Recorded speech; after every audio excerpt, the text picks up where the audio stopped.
Senator Wiggins.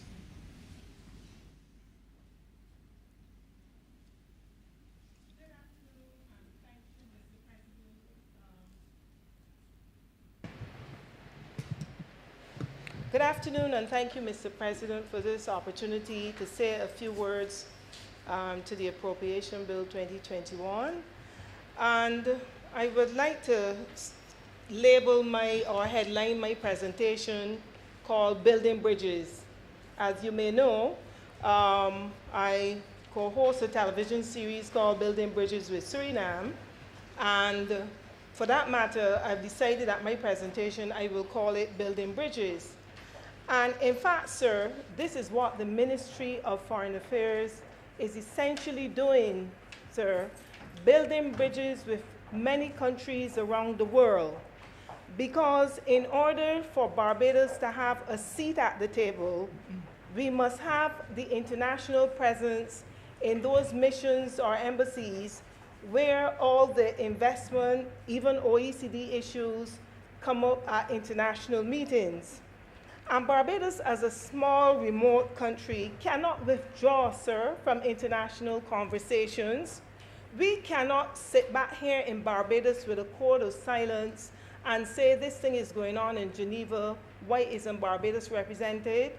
So in order for Barbados to have representation and have a seat at the table, sir, we must have diplomatic representation in those various territories.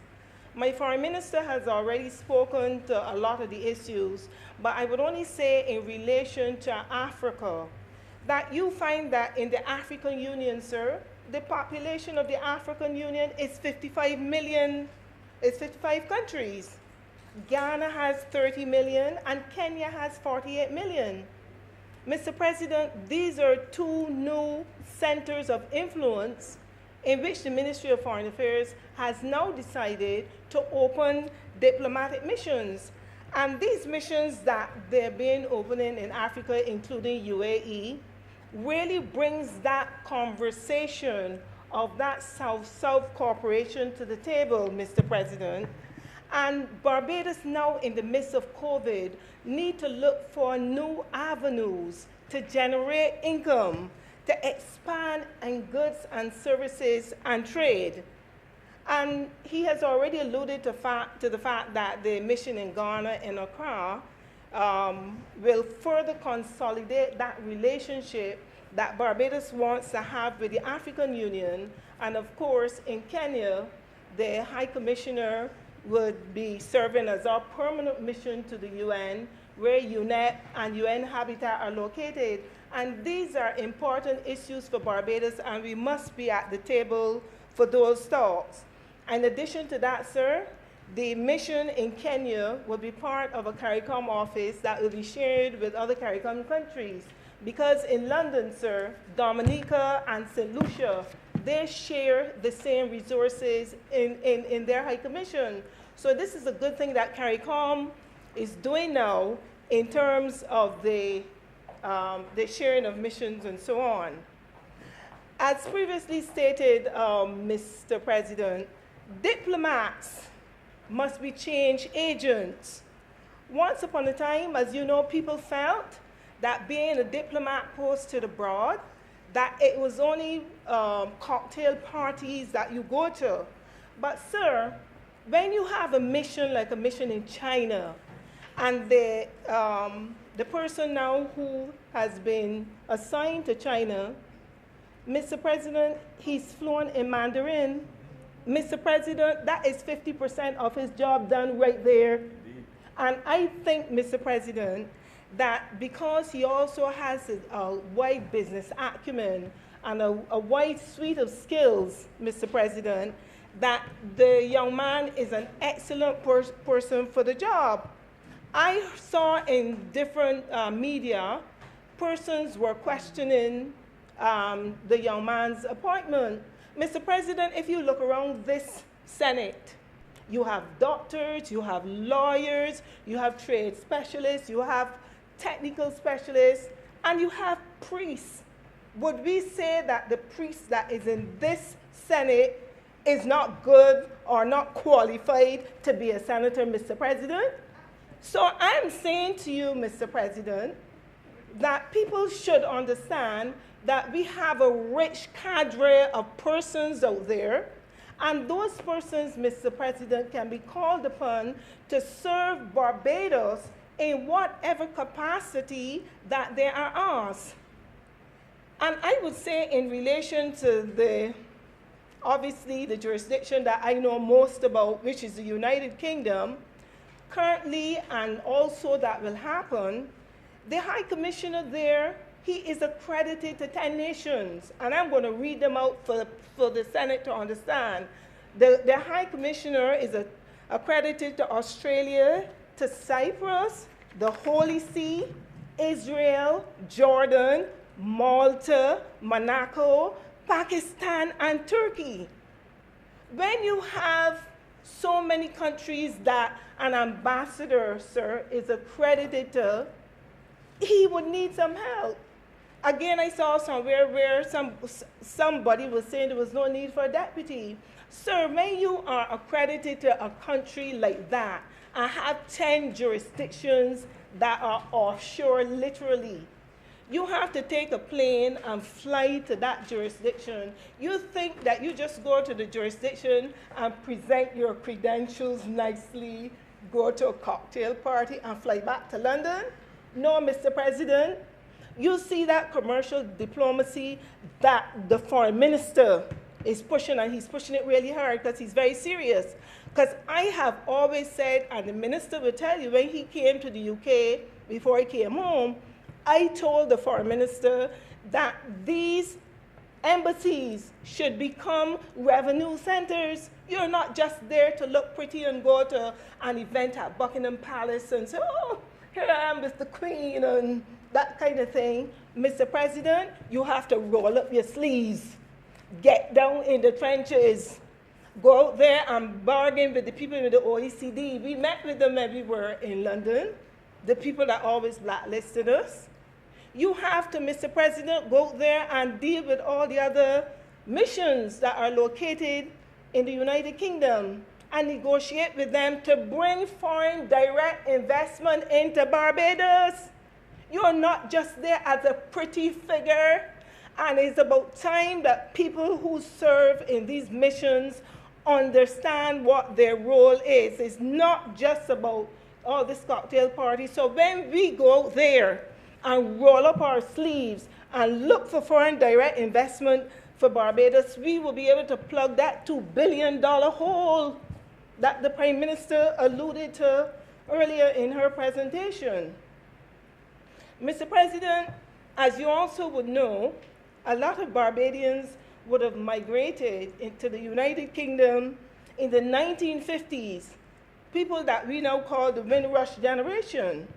And if Barbados did not have a diplomatic presence in the United Kingdom when the whole Windrush story broke just before Chatham in 2018, all of us were doing all the hard work on the ground, and I would say from before I went to the UK and up to when I left, Jamaica was leading the charge on Windrush. But when some people saw it fit, they rushed to the media and wanted to be a new media sensation, making people believe that they were the ones out there in London fighting for the Windrush generation. But Mr. President, I can tell you, I have never seen that individual at any of the Windrush meetings that all of us were present at. And I'm saying that to you, Mr. President. So I'm saying that this is the hard work that people like me did, Mr. President. When I was a diplomat in the United Kingdom, I went to so many meetings surrounding this Windrush. We met with lawyers, we met with human rights people, Mr. President, and we fought hard. We fought tooth and nail for this Windrush generation. We met with members of Parliament in the United Kingdom. I went to Parliament so many times, meeting with Dave Lammy and those guys in the Parliament. We fought hard. We were in the trenches, Mr. President, working on behalf of the Windrush generation, not only Barbadians, sir, but the Commonwealth. Mr. President. So I'm saying to you that this is what we have to do. And also, Mr. President, in terms, and I can say this, in terms of the outreach with the diaspora, the Cabinet of Barbados has now appointed a Diaspora Outreach Relations Officer. And that is an excellent thing, because remember, I just told you that the High Commission has 10 countries. You cannot do 10 countries on your own, because it's not just a photographic movement. It is hard work. And you need help in these missions. You need a second, a third, and a fourth help in these missions. So the appointment of a diaspora outreach officer is an excellent idea, because I can say to you, I shared with her a lot of my work plan that I had for outreach for the diaspora. Mr. President, I met a lot of people in Luton, a lot of people in Bedfordshire, Barbadians that you do not hear of today, that I wanted to build and change out that whole diaspora relations in the United Kingdom. But you want to hear something, Mr. President? It was shut down by the previous foreign minister and her cronies. And I say that in here today. So there's a lot of work in the United Kingdom and in Europe to be done. And I'm not afraid to say, because people must understand what the truth is. You hear one side of a story, somebody can talk, a lot of stuff, but then the truth must come out, and that is the truth. She shut down everything that I did. My work plan dated 2015. I went in September 2014, my entire work plan, and I shared that with the current deputy. I shared it with the Diaspora Relations Officer who's out there, because, Mr. President, my focus is Barbados. You understand me? Barbados is my focus, and I want to see that successful, and I've told her and the team in England know they can call on me anytime, and I can give them all the ideas that I learned while I was there for that period of time. And as we speak to the issue of Barbados reaching out to new markets, I have been appointed as the Prime Minister's Special Envoy to Suriname now. And I'm saying to you, Mr. President, I went to Suriname and I got in the trenches and rolled up my sleeves. You hear what I'm saying to you? You can come to me now and ask me how to find the person who deals with shipping. If you want to ship lime or breadfruits and bananas, silica sand, as you can see, I put Carl Williams and those and on to all that. I've had several meetings with the Minister of Tourism, with the master agreements in terms of the flights between Barbados and Suriname. Suriname Airways, Mr. President, and FlyAlways will be flying here. And I have had meetings with the Ministry of Tourism, with the CEO, the now CEO of Tourism. The current minister can tell you that, the chairman. Mr. President, I rolled up my sleeves because I was not there to be photographed. I have one photograph that y'all must have seen publicly, and that's when I presented my credentials to the former president. But you have to do the work. All the people in the Chamber of Commerce there, the private sector, everyone, I can tell you who they are because I was there to work. And people need to understand these things. So my job, marrying these two countries together, marrying industries together, things that people need to know in order to grow Barbados, because we talk a lot now about, agriculture. And as you know, Suriname, they will be donating some land to us so that we can expand our agricultural offerings, Mr. President. And as you know, Suriname also shares a border with Brazil. And I can tell you as well, I've been having meetings with our ambassador in Brazil. And we want to tap into that whole Mercosur arrangement where Brazil and Uruguay and Paraguay are part of that, because Suriname will be the true bridge into that Mercosur. And I've spoken to the foreign minister about it. So you talk about South-South cooperation.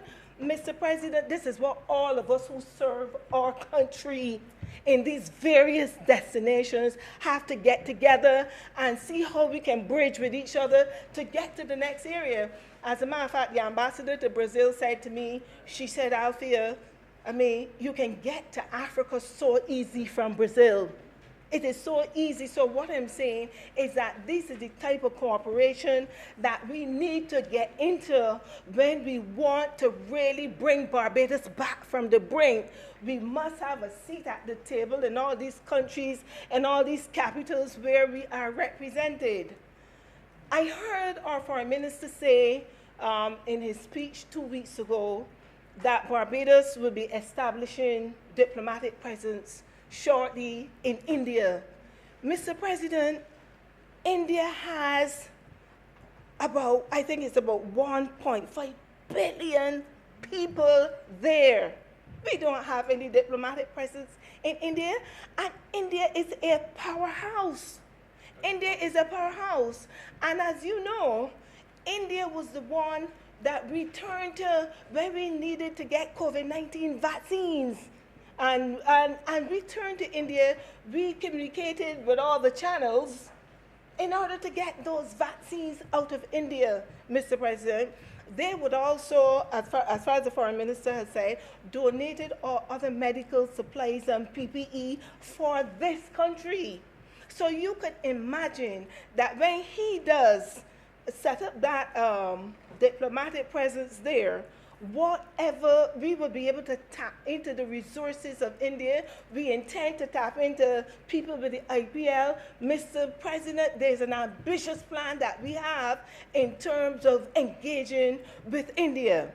And I can say to you that the heads of government of CARICOM on the margins of a UNGA conference, he donated $1 million to each and every CARICOM territory for technical cooperation.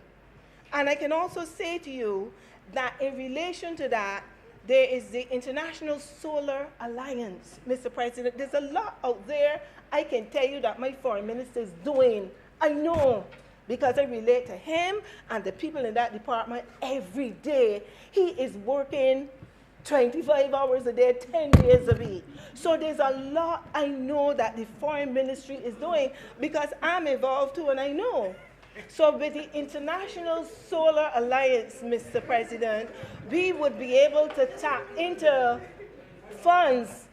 We would be able to tap into funds to help us build out our solar market a lot more.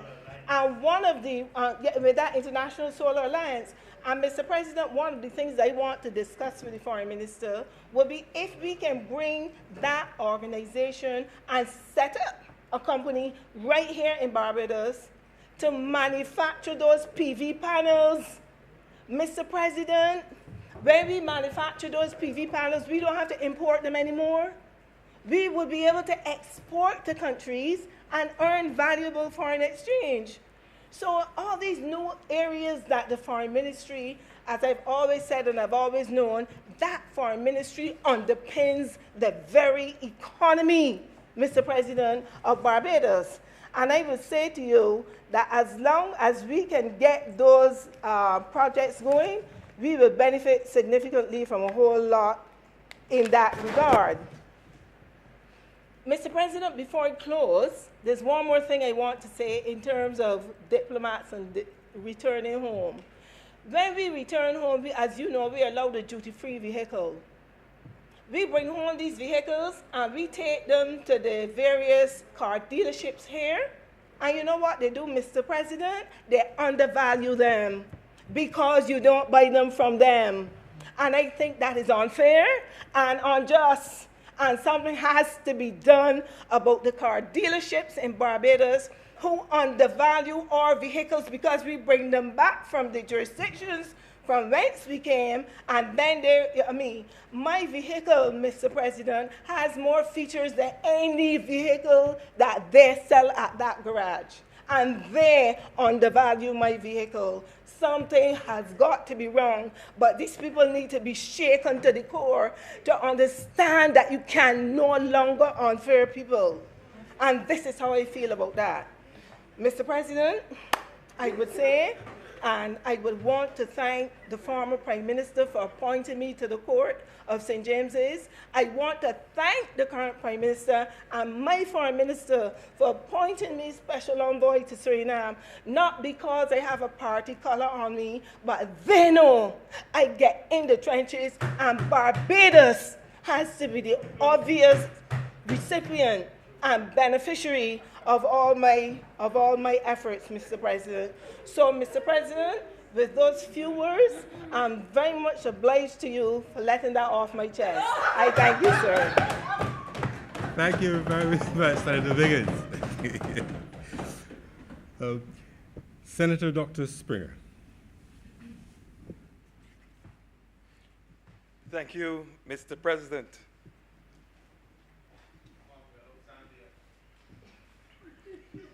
Mr. President, I rise this afternoon to lend my voice in support of this bill. Now, you know, even as I speak, we are operating in a context where this government is struggling with a $2 billion decrease in revenue and market, but yet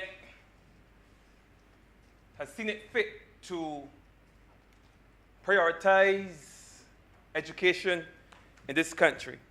I want to commend the government for that. Mr. President,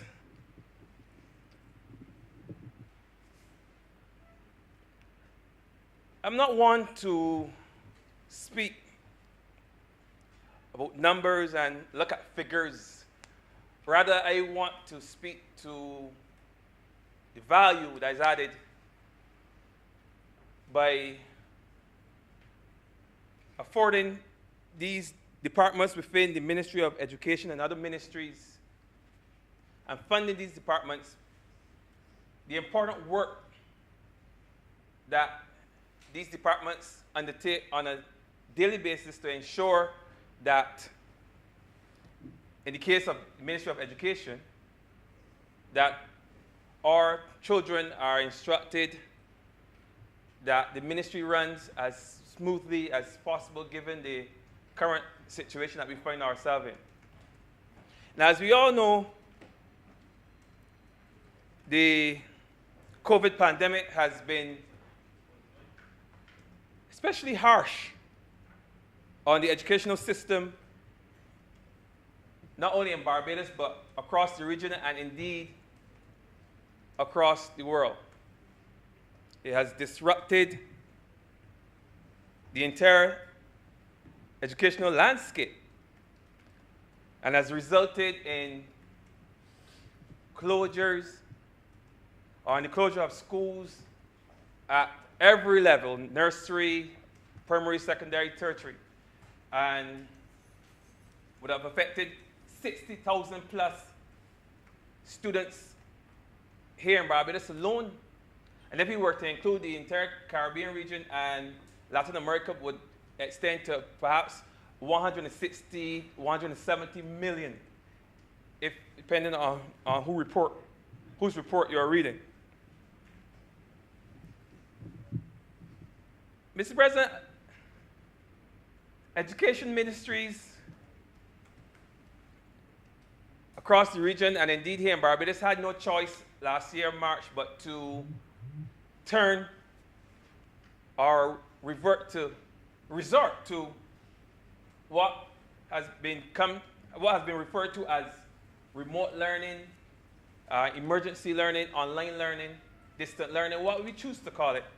We found ourselves in a situation where we had to try to continue the instruction of our children while our children and indeed our teachers were safely at home or safely, in terms of distance, safely away from their children, from their charges. What our ministry did, what the Ministry of Education did, was to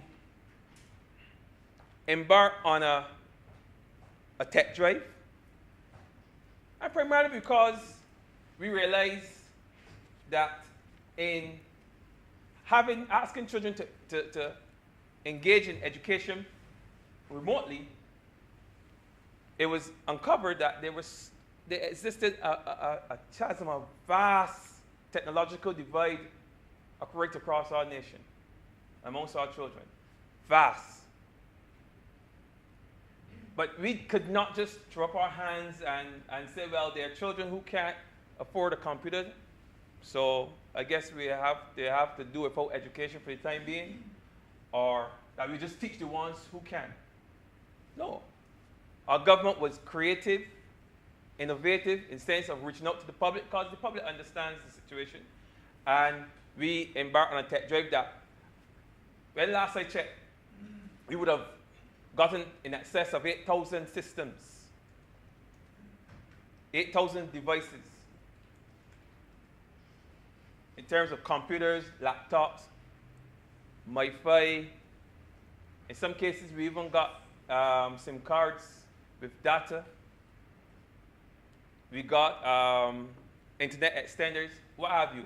We got a number of things just to ensure that our children were in a position to benefit from the online platforms that most schools were forced to adopt when a country went into lockdown. To me, that was a clear indication of the value that was placed on education, or the value that is placed on education by this government, and indeed the value that is placed on education by the wider Barbadian society. Despite all of that, Mr. President, the last 12 months would have been extremely harsh on both the teachers and the students as we struggle to adjust to this new normal of teaching remotely. It's been extremely difficult. I've been there from the onset, both at the ministry end, and because I was just recently a teacher, I engage with teachers almost on a daily basis, so I got a good sense of some of the stresses that those teachers were under. And that brings me to one of the important departments within the ministry, because as I said, I'm going to speak about these departments within the ministry that in many cases are not well known outside the ministry, but believe me, without these individuals, without these officers, I do not know how the Ministry of Education could function.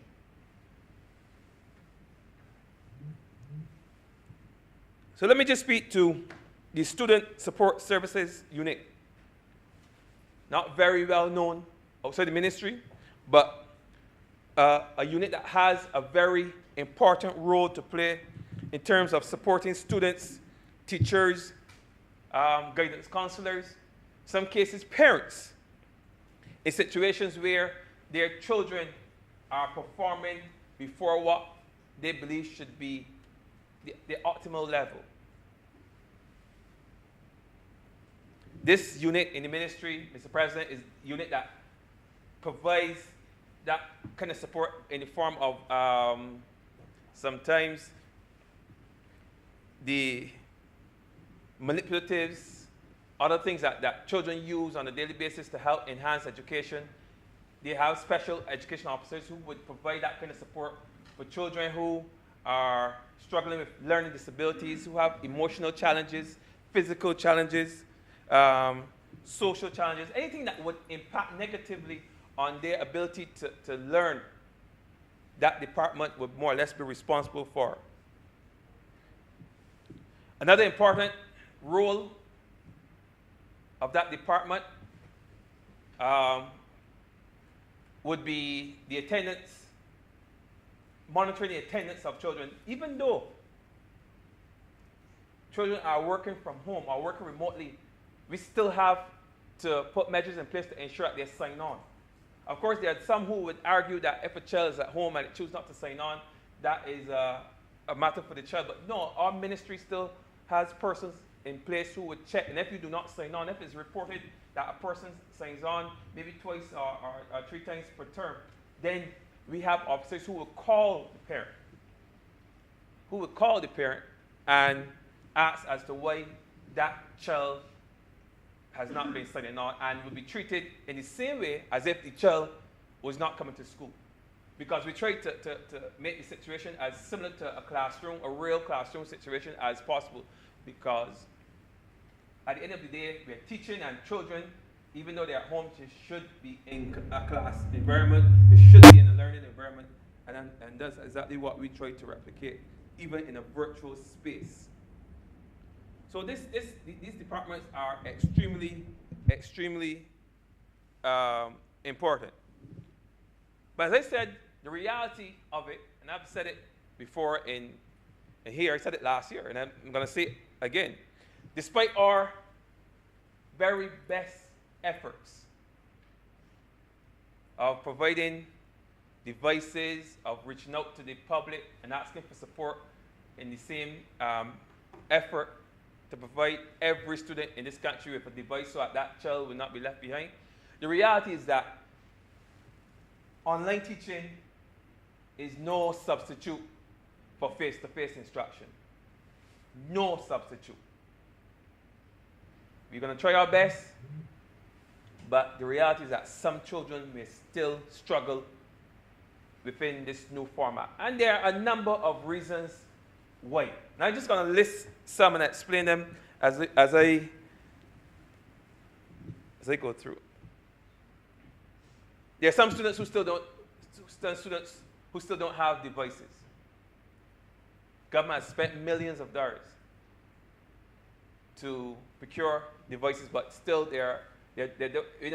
we don't make them here, so we can't get them here in as quick a time as we would like.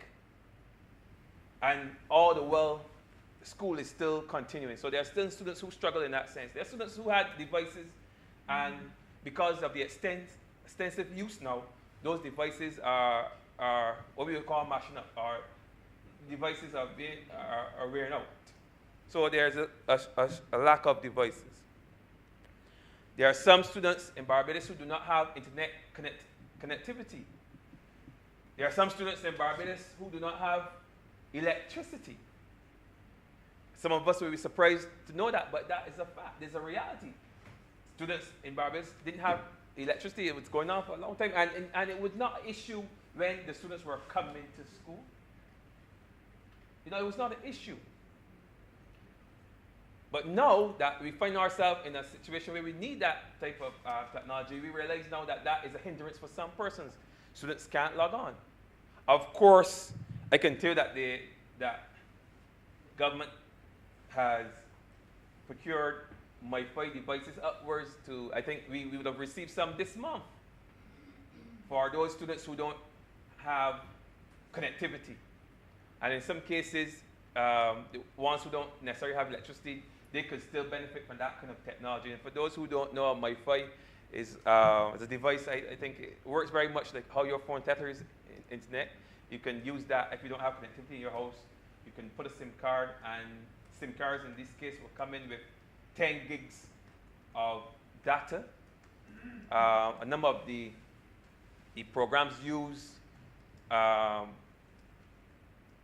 in education was zero rated, I think, so they would not necessarily tax your data. They would not use your data. So everything possibly that we can think of to make this experience easier for the students was done by the ministry and the ministry's partners. As I continue, there are some students who live in environments that are not conducive to education. They're not conducive to learning. They live in a household with 3 or 4 people that no one in the household values education. And some years ago, I was talking to some young men, and one man related to me that he can get 100% of what he needs from on the block. And that belief still exists, that you can learn everything you need to learn on the block. So there's no value for education. So if the parents hustle and they got what they want, and by hustling and never went to school too long, there's a possibility that they're not going to be interested in a child sitting in front of a computer trying to learn what's going on in the class or hear what's going on in the class. If they're in the house and they like to listen to music at 10 o'clock in the morning or 11 o'clock in the day, and that child has a class, they're still going to listen to the music regardless. If they want to cuss up somebody in the house or bring up their friends and be raucous, they're still going to do it. And some children in this country are struggling with that every single day. Every day. That's why we have to get the children back in school. And then there's those children that can't function in that quiet space. You know? They can't function there. They're social beings. They like to be around their friends. They feed off their friends. You know? They bounce ideas off their friends. They can't do that in an online environment. They can't. Just like we can't negotiate certain trade deals virtually. We could, but the effect is lessened. You have to be there. You know, you have to be there. And children, when they walk up the classroom, they're walking along the corridors and they're explaining to each other that, you know, this is what the teacher was really saying. You know, you lose all that in the online environment. We need to get our children back in school. Then there's those, then there the children that lack the parental support. You know, at 30 you're home, child may not necessarily want to get out of the bed, but the parents will make sure even if they're at work, if they're home, they're going to wake them up. If they're at work, they're going to call home and tell them get up and go to class. Get up and go to class. And if that parental support is missing, is absent, then that child will not log on. So children are not learning as well at home as they should for reasons that are, you know, domestic. And then, I'm going to get to the teachers. The reality with the teachers is that a lot of the teachers are stressed out too. A lot of the teachers are parents too. And they have to juggle teaching our children and parenting their children. And ensuring that their children are logged into the classrooms and they can help them and they can support them and they can assist them. So there's that. And that creates another difficulty for our children in this online environment. So if we are to stem this education loss, if we are to stem this lack of instruction, then it is imperative that we do all that we can as a people, as a government, as a nation, because we're realizing now that educating our children is a whole nation. It calls for a whole nation approach as well. You know, as a people, not just government. It can't depend on just government to educate our children in this crisis. It calls for parents, teachers, unions, everybody to come together to ensure that schools are open as swiftly as possible, safely as possible, and that our children can get back to learning in an environment that is conducive to so do. And when we think about it, Mr. President, it's doable. It has been done in other places.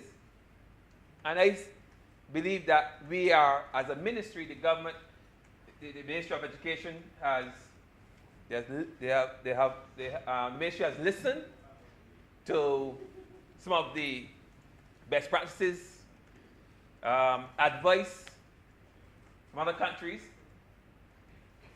on perhaps the best way to get back to teaching, get back to face-to-face instruction. It calls for a communication strategy that involves all stakeholders, everybody involved, parents, children, teachers, unions, general public, everybody is what it calls for.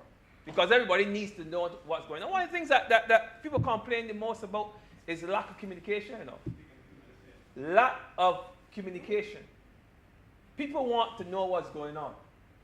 And when you do not communicate with people, it opens a situation where all kind of misinformation and fake news and nonsense could filter in and confuse the situation and exacerbate the situation. So a good communication strategy, and I think from what I've seen is that every effort has been made to communicate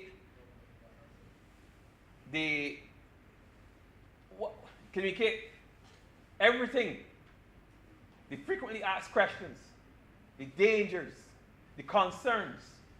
Persons from the Ministry of Health, officials from the Ministry of Education, officials from the Ministry of Labor, every concern that arose, efforts were made on the part of this government to address, so that people would go in armed with information.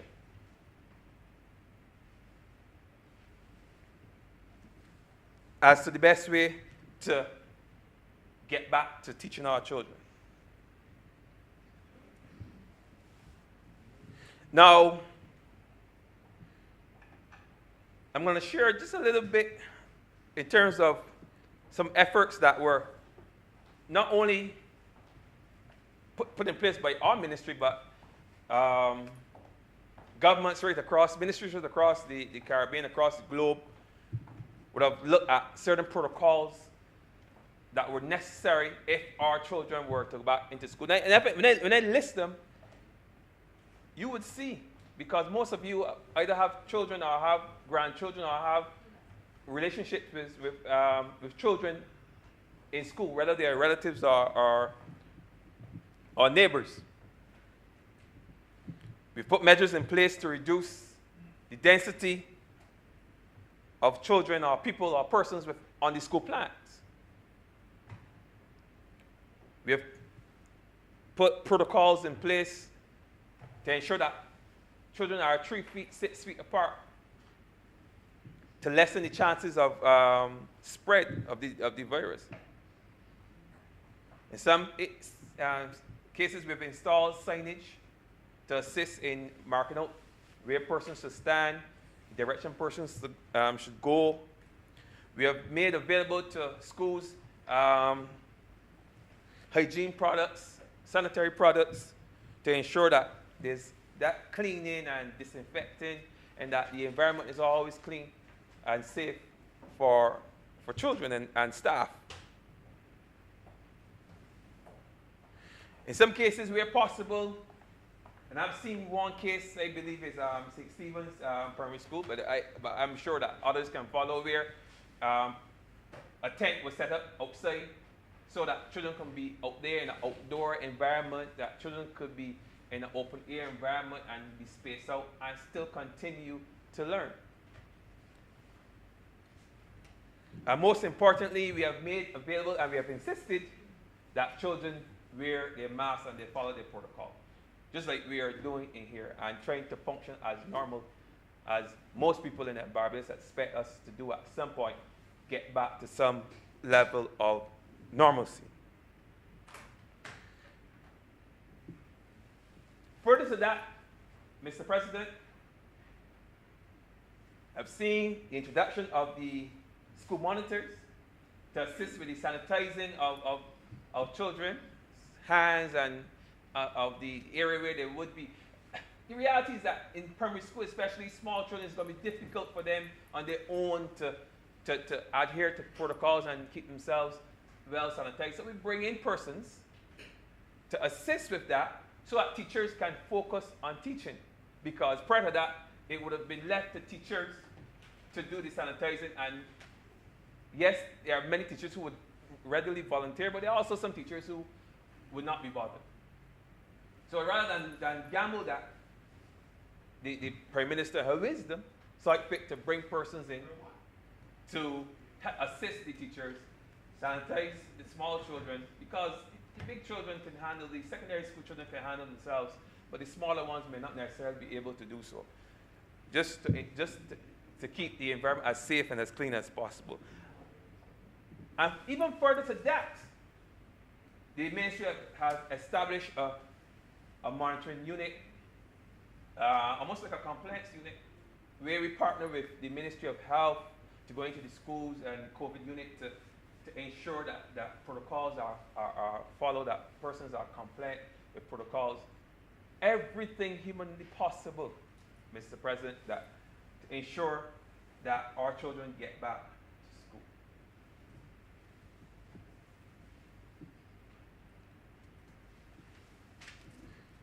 Mr. President,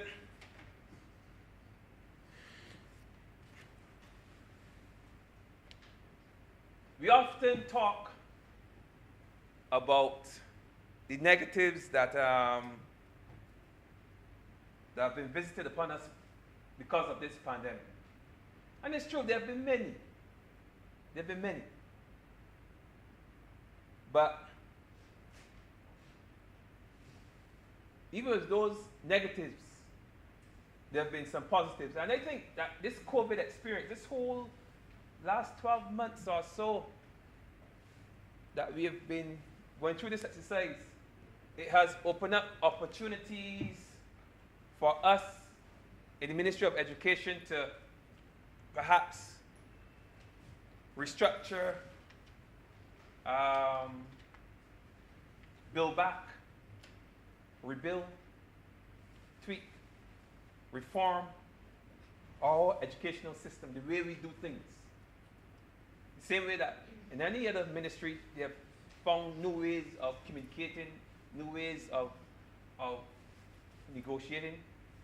We have found new ways of teaching. This whole blended approach has provided us with an opportunity for teachers. We have situations where in a classroom setting, teachers teach and there are 7 children, maybe 15, 20 children in a class, and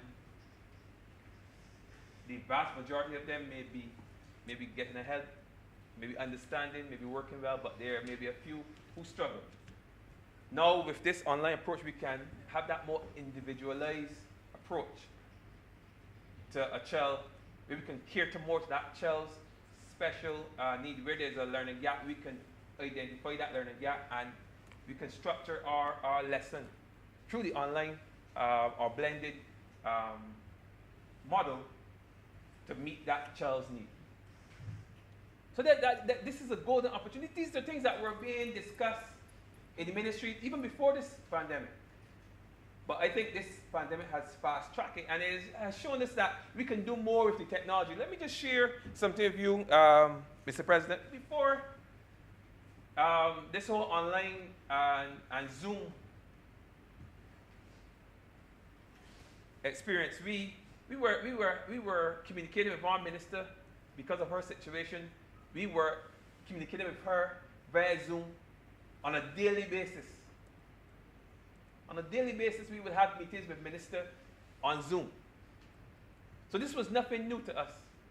But we never took it as far as, even as it has gone thus far. I mean, we would all go and sit in one conference room and have the meeting in the conference room. We have to, share the mic and so on and so forth. We never thought we could sit in our office and have the meeting the way we are having them now. Where persons are at home now in some cases, and some cases persons are in their office on their computers having meetings. So these things were happening before, but we didn't realize that we could take it further. We didn't realize that we could use that technology to do a lot more than we were doing even then. But this now with the teaching, we could go a little further in terms of how we manipulate the technology, which brings me to another department in the ministry, our Information Technology and Quality Assurance Unit, ICQA.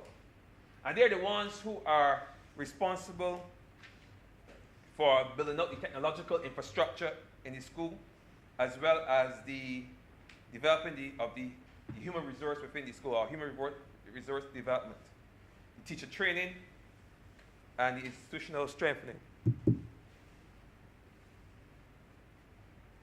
They're the ones who go and seek out the different courses. Sometimes teachers are aware of courses and different software that could be used to help enhance the learning experience. But this department is the one within the ministry that is charged with that particular undertaking. And we've seen that department rise in prominence because of the need for training of teachers, the need for leveraging the procuring of certain pieces of software that could enhance the teaching, because most persons weren't aware of the software, or they weren't aware of the extent or all the features of the software. And I sometimes watch other jurisdictions, other countries, how they approach the whole online thing. And I remember one instance. I think the announcement was made the Wednesday, and that online school was supposed to start perhaps the Monday of the following week. 2 days.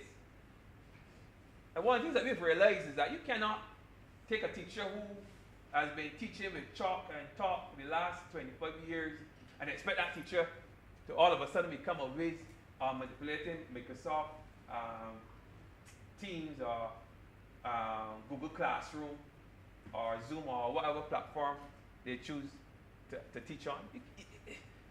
It's not practical. We had to train teachers. We had to create tutorials. You know, we had to do one-on-ones, because some teachers, you could talk to Thy Kingdom Come. Some not few persons talk to Thy Kingdom Come, and they still won't understand what you were talking about. And we had that. You know, teachers, there were 4,000 plus of us, all kinds, varying levels of understanding and appreciation for the technology. So that's why this department has become so important in terms of developing the understanding and the appreciation of the staff, especially teachers. And they're also responsible for distribution of the tablets and laptops to children, to needy homes all across Barbados. That was part of their mandate as well. So they were right there on the front line all through the break. When persons were at home, they were still there, ensuring that children, even though they were from vulnerable households, could have a device, new brand device, to go home and log on and learn. So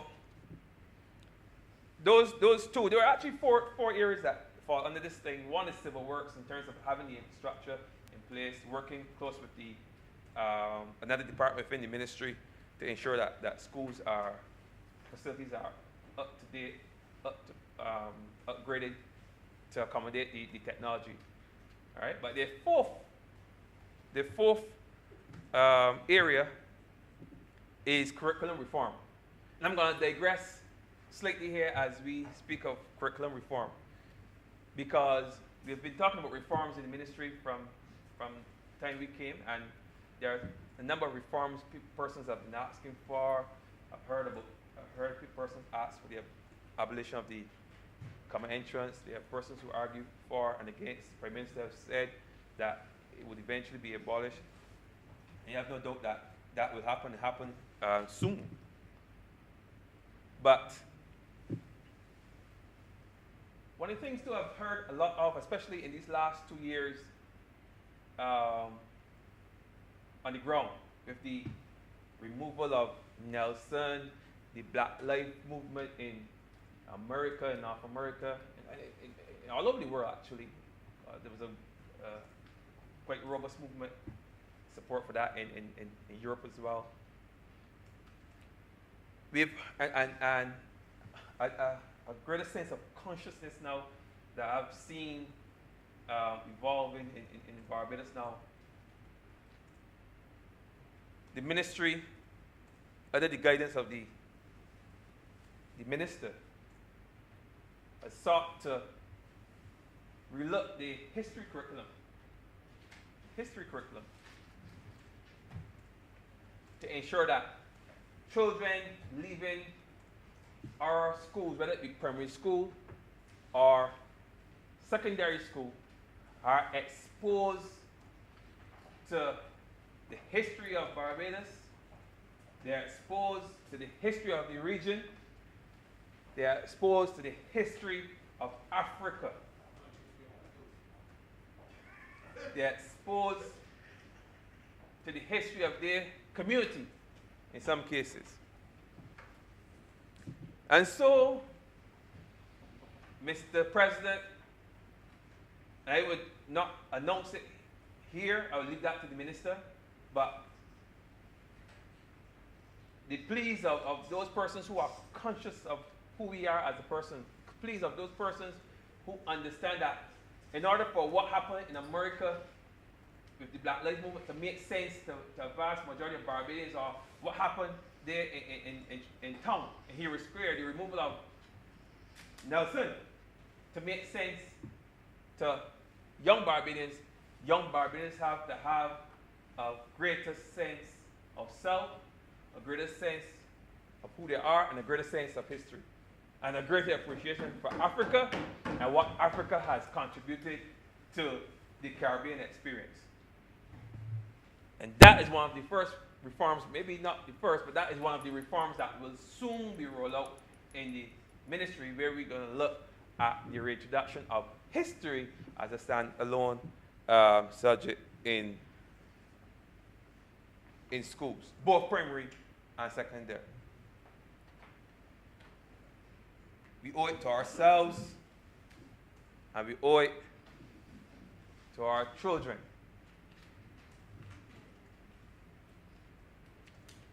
As I close this segment on education, Mr. President, I want to just share briefly with you a report that was compiled by the World Bank. They have listed 5 pillars.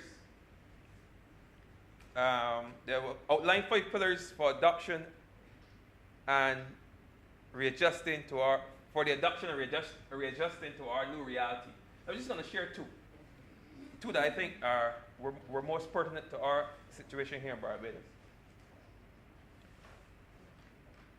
It reads, and I paraphrase, one thing that this pandemic has shown us is that students and parents prioritize education. All right? I guess that's true for some. But going forward, we have to highlight the important role of the parent. The important role of the parent in the child's education. I recall standing over there last year, just before we shut down, and talking about parents being more involved and seeing for the first time what teachers go through. And now they must be more involved in their child's education and what their child do in the classroom setting. Well, the World Bank has said that parents can no longer sit back and expect that government or teachers would be responsible for their child's educational development. They cannot. This experience has shown that they cannot. They have to be involved. If they're not involved, the child will struggle. The next thing that they acknowledge, and I guess as a government we have acknowledged that a long time ago, is that teachers, they wear many hats within a classroom environment, within a school. They're the doctors, they play the role of the nurse, peacemaker, coach, counselor, everything. And this is all in addition to their substantive role as teachers, as instructors.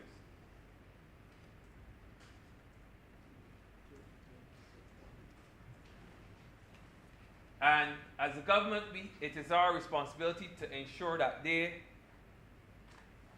get all the necessary support that they need. They were tossed into a situation where they were faced with things, technology that they've never seen before, even some of them would not even know that kind of technology existed. But we have to do all in our power to ensure that they get all that necessary training. Training for teachers now going forward in this blended environment must become a priority. They must learn new skills. Because if they can leverage that knowledge and those new skills, then the possibilities are endless in terms of how we can reorganize our teaching methods, how we can impact the lives of our children through a blended approach. Of course, as I said earlier, public funding for our teachers of our educational system has always been prioritized, and long may that remain like that. But in terms of going forward, the focus must now be on developing the teacher. We have the hardware is coming, we have the software that's coming, but we have to develop the human resource that should take prominence. Now, I just want to shift my attention to the Ministry of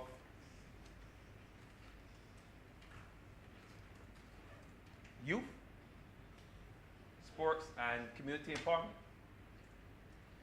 And I chose this ministry because it gives me an opportunity to segue out of the school system and into the community.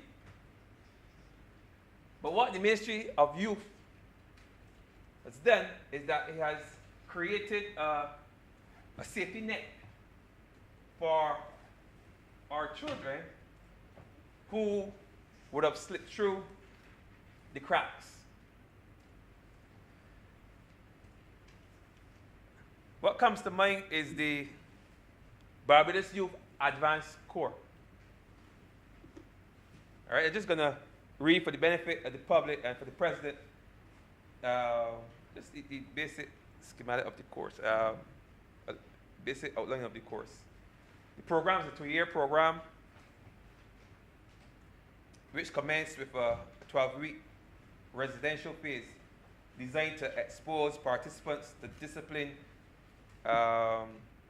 citizen and civil education, self-esteem building, etiquette, and a range of other personal development skills and programs. Now, why is this important, and especially important to us as educators and administrators? We're going to lose 1 or 2 of our children through the cracks. It's a reality. It may become even a bit more acute now in this new environment. But we need to have programs in place to capture these children so they still are in a learning environment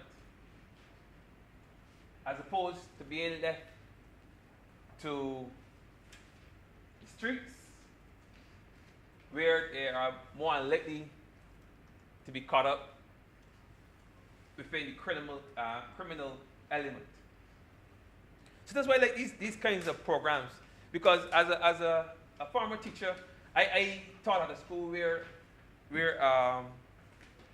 a number of the children came from very challenged neighborhoods, very challenged backgrounds, and many of them, if left unchecked, might have ended up before the law courts. But those children who chose to go another direction, who found themselves in the youth service, or it was called at the time, or the Barbados Youth Advanced Corps, which is an improvement on youth service now. When I see those children, a year later, those children meet me, sir. They speak to me with more confidence. They speak to me with more maturity. They speak to me with a greater understanding as to what is expected of them as men and women, mostly men, but as women as well. I recently wrote a testimonial, recommendation for a young lady who wanted to join the Corps. So it gives them a sense of, and a sense, I think I would have met one or two of my former students. I was passing the road because I was not out there, but I saw them working with the care packages. I saw them in that capacity, giving back to their country, giving back to this country, helping, assisting their communities and assisting people across Barbados with that kind of military discipline that you can only get in these types of environments. We're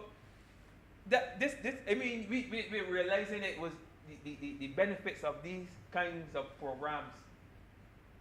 When we start to see them up there working like that and doing something constructive, as opposed to sitting down on the block and getting themselves in trouble and doing all the things that that are commonplace on the block. Now I'm going to go through the youth Ministry of Youth very quickly because I know I've been speaking for a while. I don't want to delay this honorable chamber too long.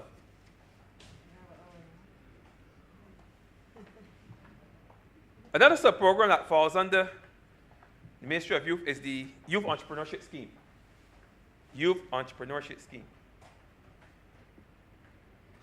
Programs like this tells me that government is doing all that they can to give persons avenues that don't exist in other places to get their lives back together.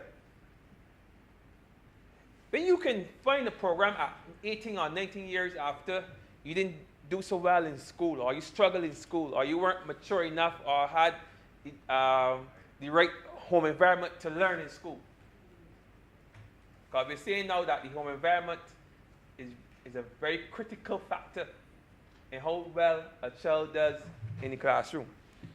But you were not in the right space, whether it be head space or physical space, to learn at school, but you still want to learn. You have all these other avenues that you can tap into and learn the skills. And I like this one in particular, the Youth Entrepreneurship Scheme, the YES program, because it promotes some of the vocational and technical skills that we need, and this spirit of entrepreneurship that we are trained now, we've been trained now to push in school, where we explain to students that this whole idea of working for someone as opposed to being an entrepreneur, working for yourself, that is so yesterday. Going forward, if you're going to be a driver of the economy, you have to be one of those persons willing to be an entrepreneur, work for yourself, create wealth, create opportunities. And this program provides persons with the necessary support and tools to be that kind of entrepreneur. It gives you the technical assistance, financial counseling, because that's important, very important. Accounting services, extremely important. And marketing services, so that you can perhaps, if you get, you can better market your product, reach a wider market. These are things that we touch on in the school, but this program takes it a little further. I know it has a practical component to it. Instead of in school, you don't necessarily get to experience commerce, you don't get to experience buying and selling, but within the Youth Entrepreneur Program, you have that practical experience. You see for yourself how it works out there in the market. And sometimes, because most persons enter at a later age, they are more mature, and they sometimes have seen that, there's not a lot out there for them if they don't have any training, any skills, any education. And in many cases, more focused and more determined at this stage. All right, it also has a junior component. Reminds me of when I was at school, at Alexander School. I was a little restless coming on to the end, and the guidance counselor felt it necessary to assign me to this program. We call it Junior Achievers at the time. Junior Achievers, I think was the name, someplace I think. It was so long ago, but I think it was Junior somewhere else. Achievement. Huh? Junior Achievement. Junior Achievers? Yeah. Yes, Achievement. yes. Junior Achievement? Yes. It was not the Junior Achievers program? Junior Achievement. Okay, Junior Achievement. I stand corrected. The persons who were involved were Junior Achievers. Hmm? The persons who were involved were Junior Achievers, but the program was called Junior Achievement. I used to advise in it. Well, thank you very much for that correction. I just remember the program. It would have Same been, program, yes, it same would have been program. like 20. That's okay. Yeah, it was about 25 years ago. Long time ago. Right, 25, 26 years ago. But what that program did for us wayward children at the time, it gave us the opportunity to learn new skills, you know, and to be exposed to something else that was positive. And you know, because of that program, I then later joined the Youth Entrepreneurship Scheme when it first started. I might have met you on that occasion, Senator McCarthy. I might have. I recall the Prime Minister and Sandra's husband, Sandra Green, and another person sitting at the same table as me, Selma. It might have been you. But it was, I remember that was back in 97 or 98. Right? Mm. But it was a long time ago.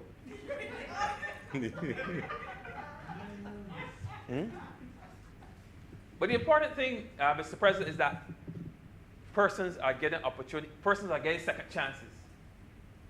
In some cases, it's their first chance, but they're getting opportunities again to make positive decisions. And just like the building blocks, I'm not going to go very similar. Some things you just have to meet people where they're at. I once took some young men from my community into Ministry of Labor.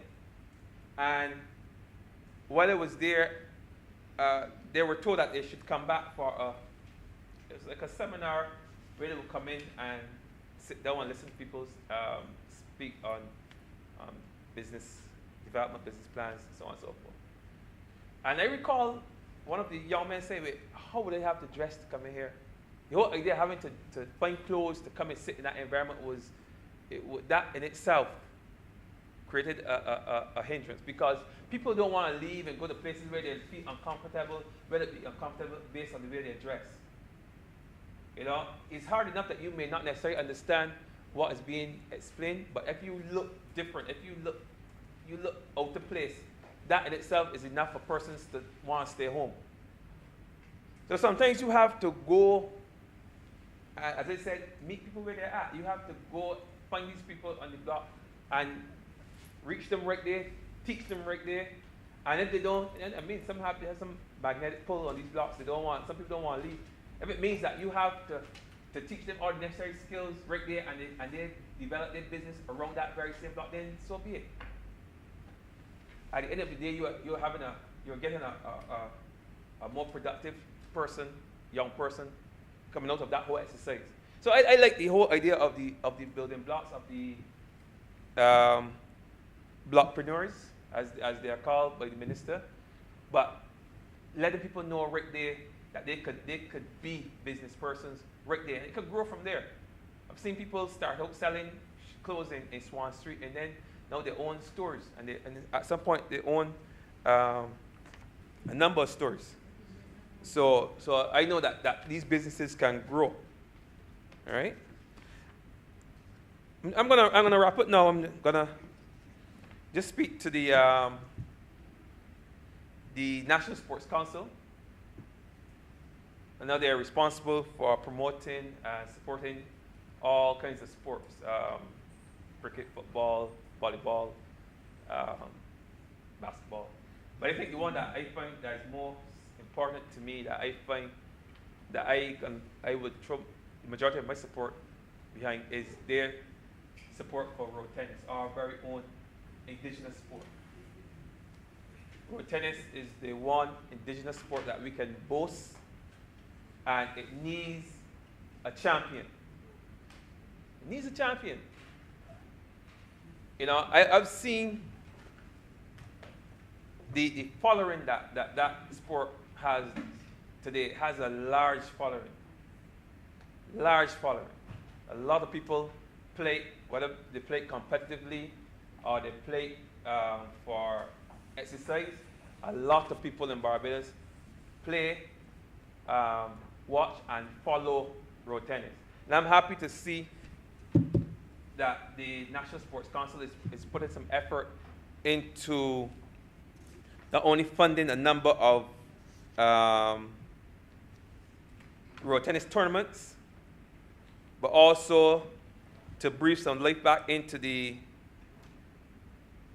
Barbados Road Tennis Federation. And the World Road Tennis Federation, which was tasked with promoting the game all across the world. Like, yes, I would love to see the game promoted right across the region, right across the globe. That would be fantastic. But I want to see the game promoted across Barbados. I want to see some of those big tournaments in the south come down to the north. That's what I want to see. I want to see road tennis being played in every single school, primary school and secondary school. You know, it keeps people active, keep people off the street, give people something to do. That's what I want to see. And I will hope that in the year that comes, in the months ahead, that we start seeing some movement in that direction where we are not only promoting our indigenous sport, but use the opportunity to educate our young people as to what is important to preserve this sport, what is important to play this sport.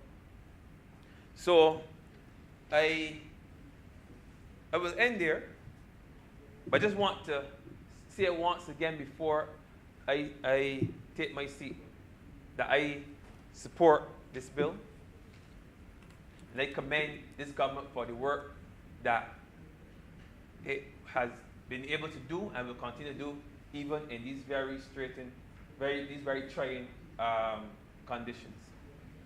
And with those words, Mr. President, I'm obliged. Thank you very much, Senator Dr. Springer. Senator Nurse.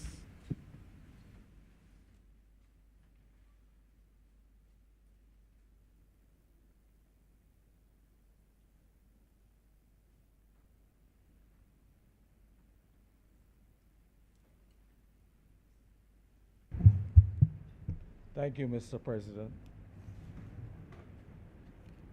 I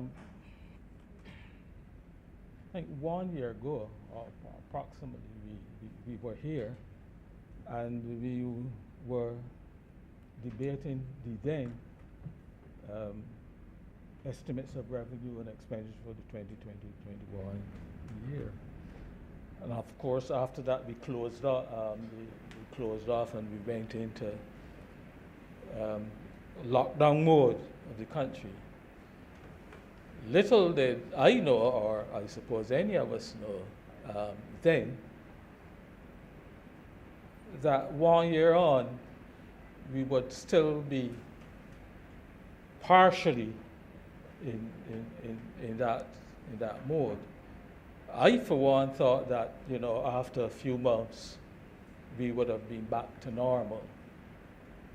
And so it really put into perspective what a crisis this country, and indeed the world, has had to deal with over the past year.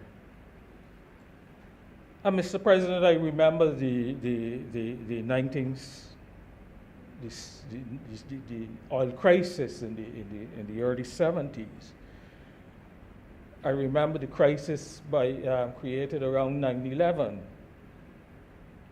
I remember the financial crisis in the 2007, 2008. But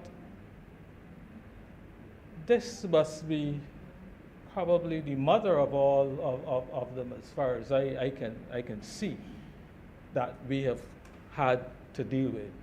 And I said back then in that debate, Mr. President, I really would not have wished to be in the shoes of the government, any government, having to manage through that crisis. With all of the social dislocation, with all the economic issues, with all the financial problems that we've had to manage, it would not have and could not be an easy prospect. And here in these estimates of revenue and expenditure for 2021-22, we see part of the story. A projected deficit for 2020-2021 of $1.047 billion. A projected deficit for 2021-22 of $750 million. So almost $2 billion. We're talking about deficits that we've got to deal with over the next, in 2 years. Significant turnaround, of course, of a $1 billion surplus, which was recorded in 2019-2020 year. And I suppose one of the things that past experience has taught us is that obviously such deficits are not sustainable. And of course we know what happens. It leads to inordinate amounts of borrowing. And again, the lesson is told here in these estimates for 2021, 2022. You see the level of debt, how it has risen, over $1 million in borrowing, $1 billion, I beg your pardon, in borrowings this year to cope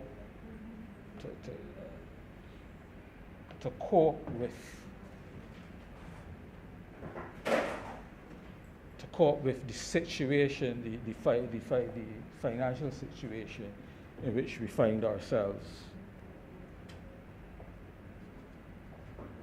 And we understand the circumstances for it. We understand that it would be the necessity.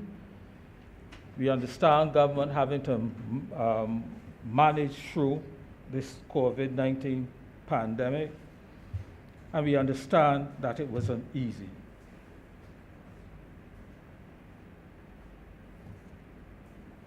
So, as we begin perhaps to see the end, some little glimmer of light at the end of the tunnel, we need to begin to think about how this year and going forward we will get back on track. So a few things I just wanted to mention.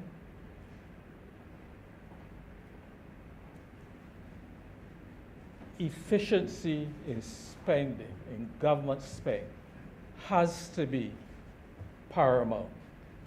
We cannot afford any slack, because we know that once we start out, we start out with an estimated deficit for 2021-22 of $750 million. And we know by the time the supplementaries and so on start coming through, we know where that will most likely end up. I make this point because I want to suggest that as part of our efficiency, we begin to look at making our procurement systems much more efficient than they currently are. I believe government had promised sometime late last year strengthen that whole system. It was discussed, I remember discussing it when we discussed the integrity in public life, when we were discussing that integrity bill. And I suggested, for example, that the time has come that as part of that whole exercise, we perhaps needed to look at a contractor general. Now, I don't know what system government may go or what they will look to do, but certainly it has to be a substantial amount of strengthening in that area of procurement. And I think government, there's a rule, for example, I believe a number of us who would have worked at some point or is familiar with the operations of the civil service will be aware of the rule 239 in the financial rules, which basically allows government or cabinet to approve certain expenditures without necessarily going through the whole process of tendering and so on. And while that has and that becomes necessary at certain times, I want to suggest, Mr. President, that government should try to desist from invoking or using this rule. It has to be part of our transparency, part of making ourselves more efficient, part of making ourselves more fair, has to be a greater use of a tendering process. And therefore, wherever possible, it would be my suggestion to government that this rule 239, I think it is, be used sparingly, so that we can begin to see the efficiencies in our whole procurement processes. The other thing I would suggest that we begin to see as we move ahead this year is laying the groundwork for revenue, some revenue diversification. Of course, I look forward to hearing Minister of Tourism speak to how this diversification is being proposed in the tourism sector. I'm not suggesting that we be moving away from tourism or anything. All I'm suggesting that within the sector, the whole tourism products and so on, which we have to offer, we look to see how we can diversify that, while at the same time looking to strengthen all the other revenue streams, Mr. President. And we have time to do it. I was, just a few days ago, I was looking at the United Nations Tourism Organization, and they're suggesting, for example, that it may take until 2024 to get back to the levels, the 2019 levels of tourism. And so therefore we need really to use that time as we rebuild and we strengthen our tourism product, use that time to see how we can. Because one of the other things they're saying, Mr. President, is that we're not going back to things as they were in 2019. It's going to be a different ballgame. And so we have to have that planning, and we have to have that strategy properly outlined and sold to the entire Barbadian population so that everybody is on board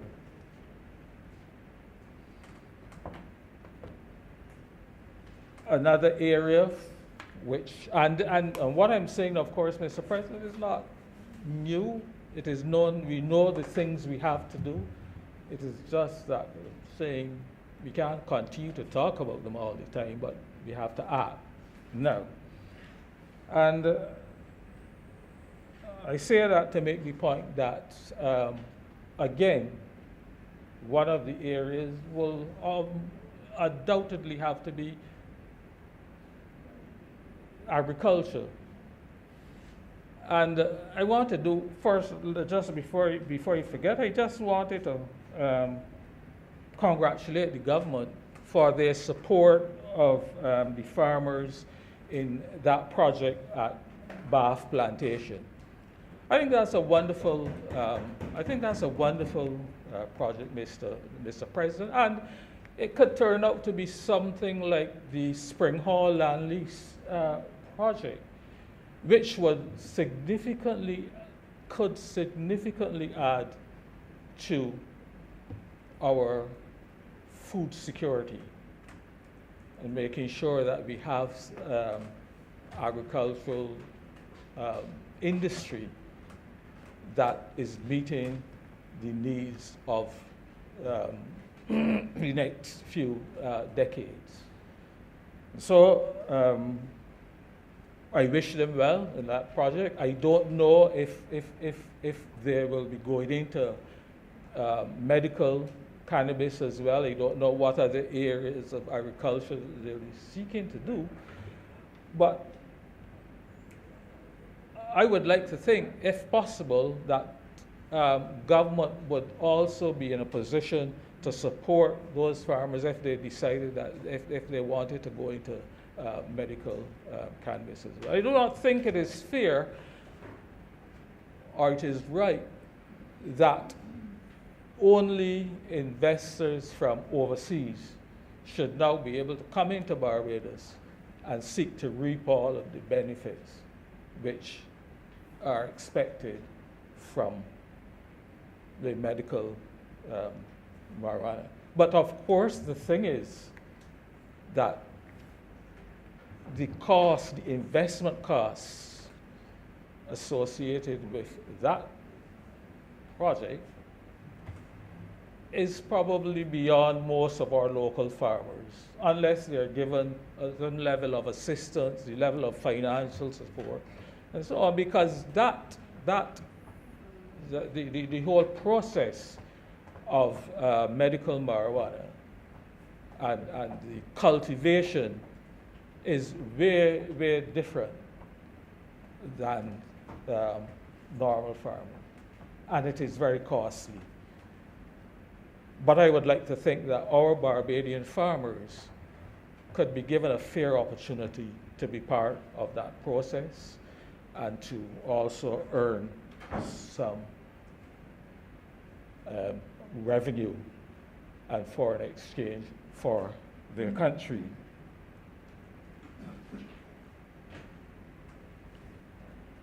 Mr. President, the other thing that obviously is going to be critical this year is the push for our renewable energy. And this, as we move to switch into renewable energy, I think it is moving apace. And I think that government just needs to be able to continue to generate the interest and the incentive for us to continue moving in that direction.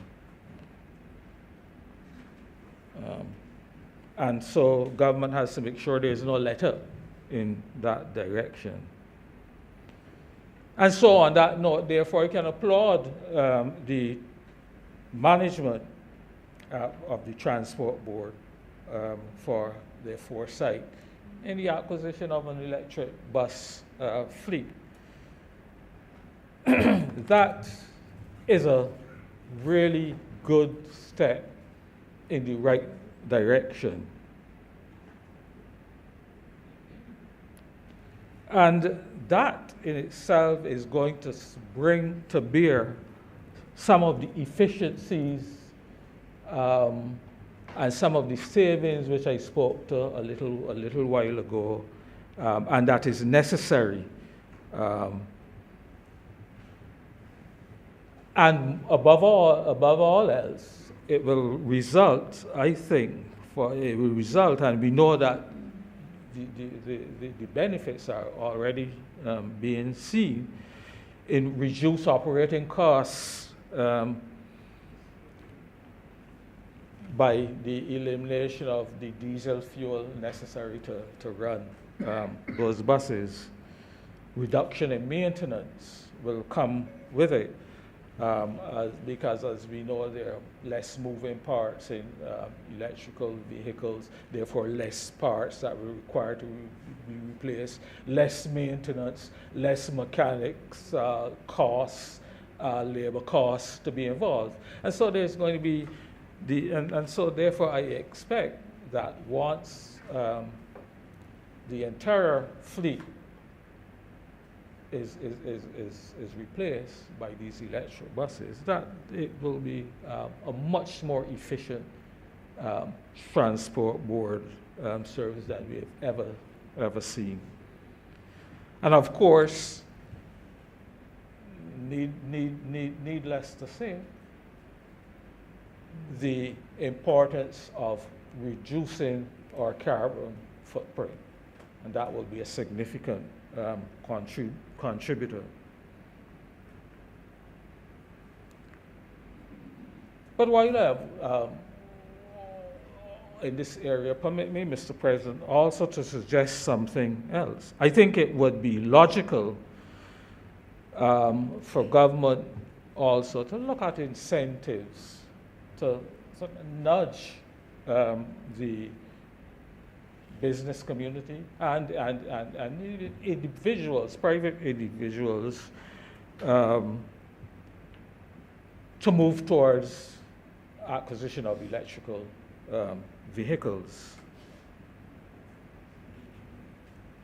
Incentives, I think, might be, for example, a rebalancing of the government taxes and duties on gasoline and diesel vehicles vis-a-vis electrical vehicles. I understand, for example, that those duties are higher on electrical vehicles, and hence that is why it has become so costly, or that the costs of electric vehicles are so high at present that we're not seeing the level of pickup in the private sector and by individuals to acquire electric vehicles. And so I think that that is certainly an incentive that government would want to look at. Now, I know a substantial amount of tax revenues is made from vehicles, the importation of vehicles, and so on. But if you want to see those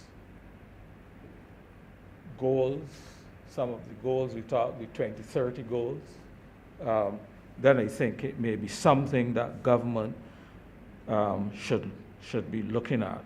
And the 2030 objectives, which I talking about, of course, as we know, is to become fossil-free locally.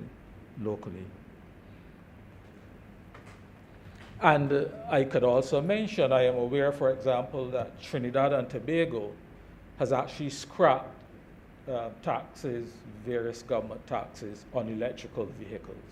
So if you really want to push, if you really want to get closer to those 2030 objectives, I believe that would be a way to go.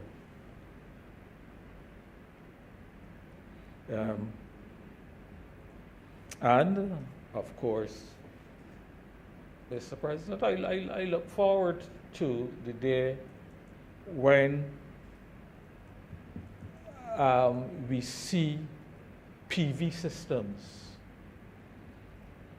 photovoltaic systems on nearly every Barbadian rooftop, like we now see solar water heating systems. Then we know that we will be moving towards, and all of these move towards green energy is going to have significant impacts, even as we look to reshape and reorder the tourism in industry, for example. So, Mr. President, I think government is in the right direction, but some more push, and we will see some significant savings in the long term. And the other thing I just wanted to briefly mention on, because this is an area which is construction. This is an area, Mr. President, which made substantial contributions to the gross domestic product. This is gross domestic products. During the late 90s and the earlier parts of 2000. In fact, during the 90s and 2000, because it went on for about 10, perhaps 12 years, where construction was a pretty significant driver of the local economy. And so my question is to government: when will we see some of these projects which we've been hearing a lot about get going?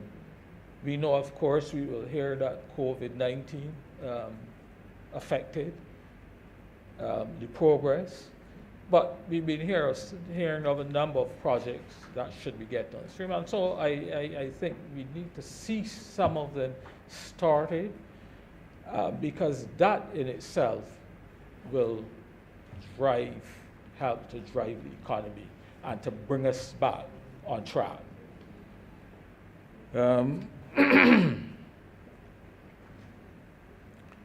But that being said, Mr. President, one little thing I just wanted to mention in terms of construction, and I think it's an open secret that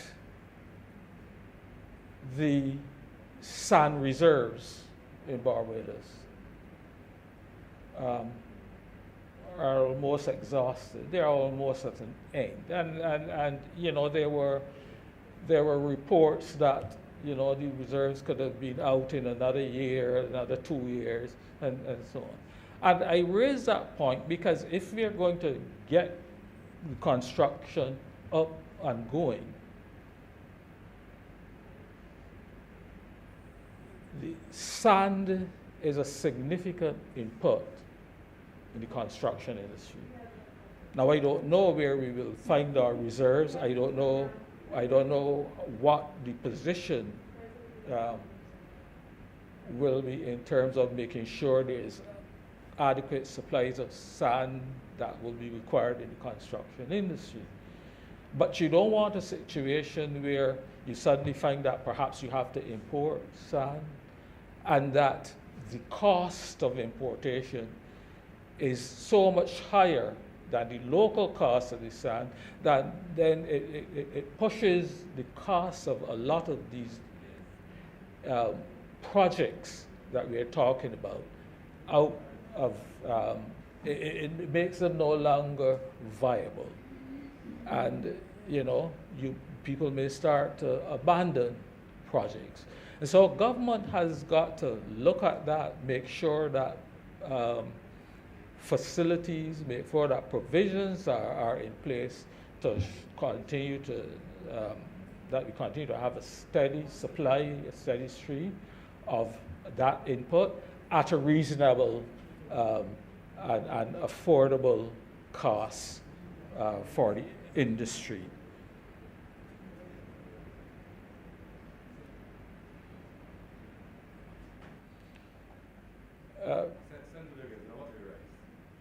Mr. President, just rose on a point of clarification. Just of, sorry? Yeah. Just please. Yes, please. Yes, sir. Thank you very much on a point of elucidation and clarification to let the Honorable Senator know that we are aware that the silica sand that dunes are being depleted, and the big construction magnate here in Barbados have already made plans with Suriname to import silica sand and other natural resources from Suriname, sir. Okay. Thank you, sir. Thank you, Senator Wiggins. Senator Nurse. Okay, thank you.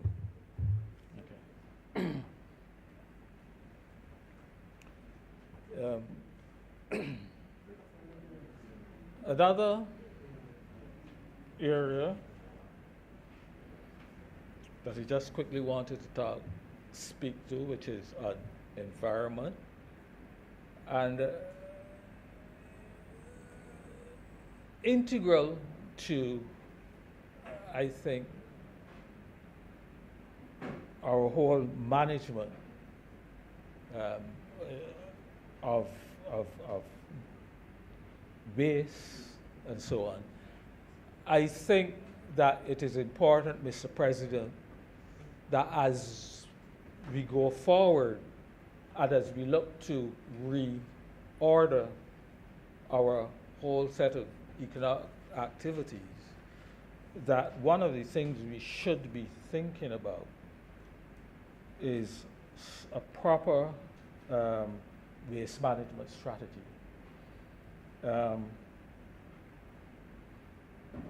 For example, separation of garbage at the source. And you may ask what has this got to do with the estimates of revenue and expenditure that we're speaking to. But if we are going to go forward, and if we are going to, as I said, reorder our tourism products, so we have to clean up our country, Mr. President. I have not, because of COVID and all the other reasons, been able to travel around the country. But recently, I did have reason to go into St. Peter, for example. And then I traveled a little bit around on my way back home.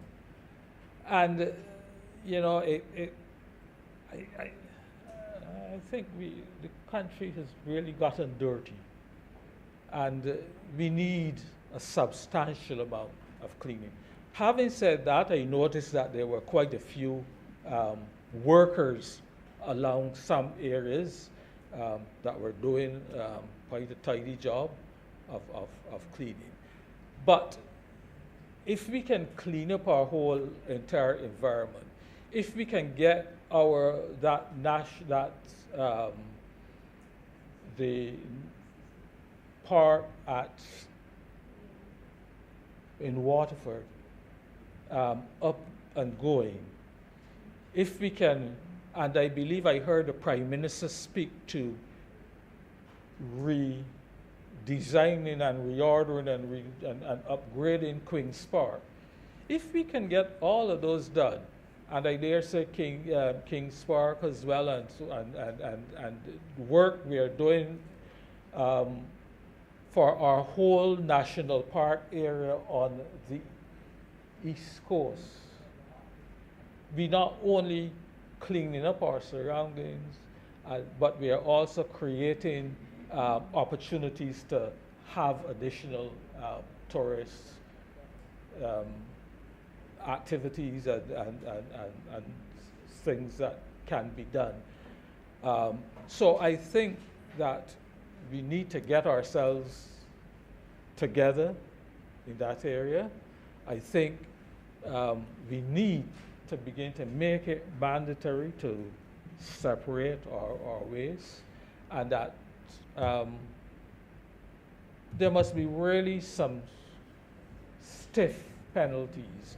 I noticed that all the legislation that has been coming to Parliament within recent times, which require penalties. You have substantial penalties, 50,000, 20,000, and so on. And until we begin to put some of those penalties on people who blatantly and without any disregard for this country continue to dirty and defile it, we're not going to see any substantial improvements. And the final thing I just wanted to, I just wish to speak to, and I believe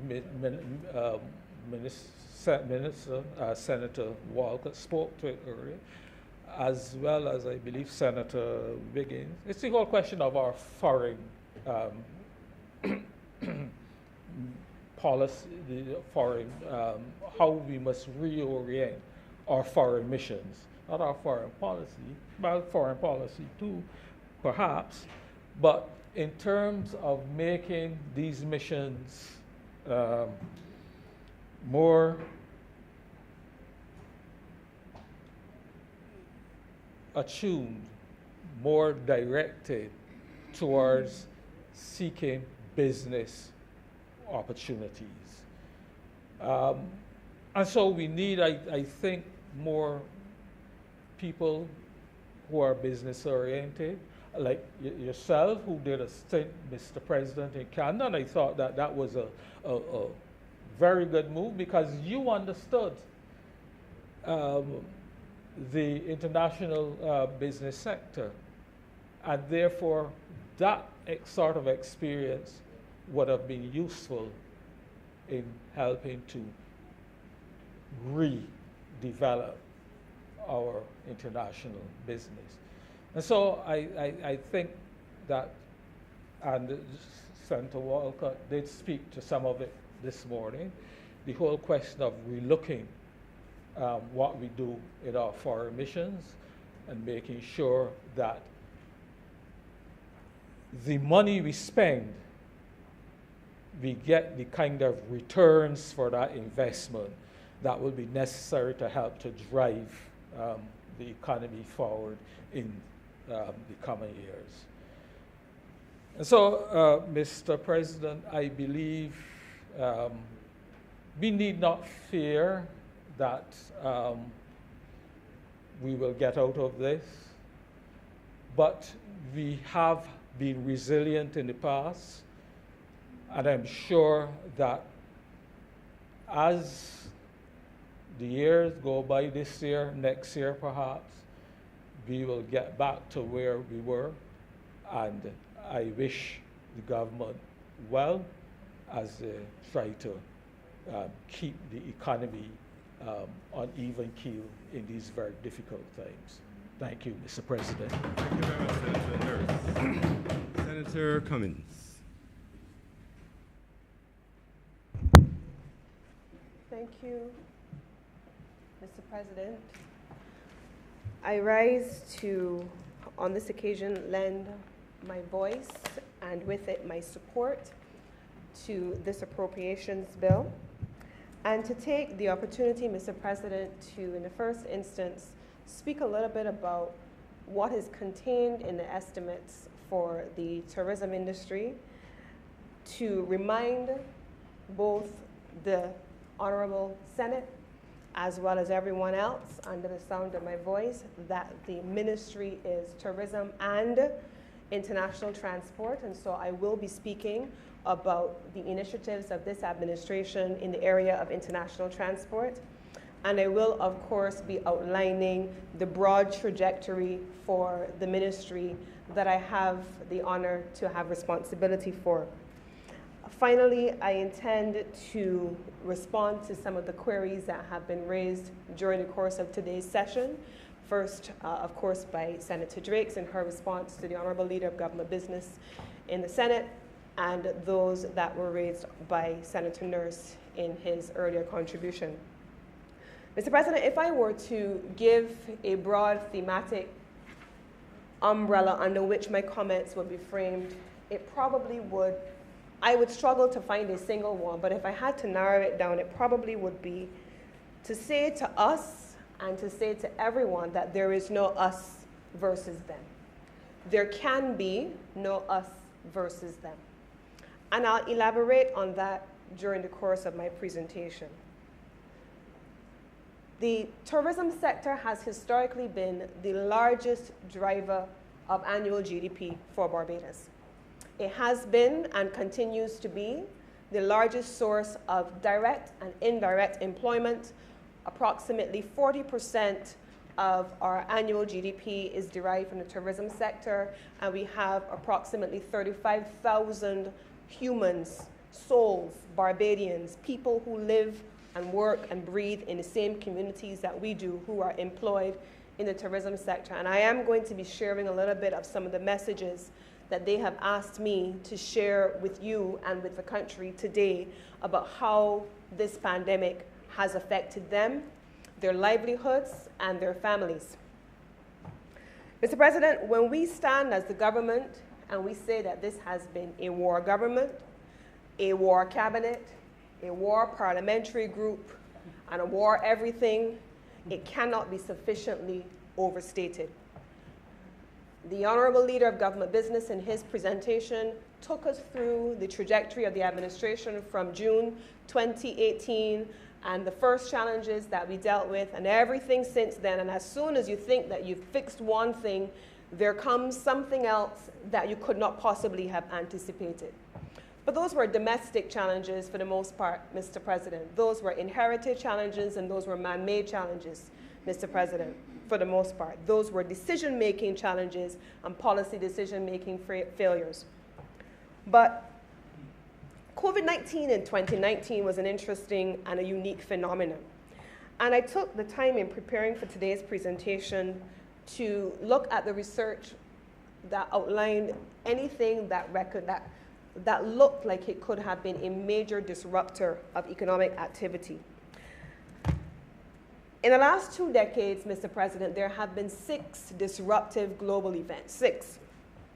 September 2001, the 9/11 attacks. November 2002 into July 2003, the SARS outbreak. In December 2007 through June 2009, we saw the global financial crisis, and I believe Senator Nurse made reference to that. In 2009, we saw the H1N1 flu pandemic, and then we had in December 2013 through June 2016, in a regionalized way, the Ebola outbreak, which affected many countries across the African continent.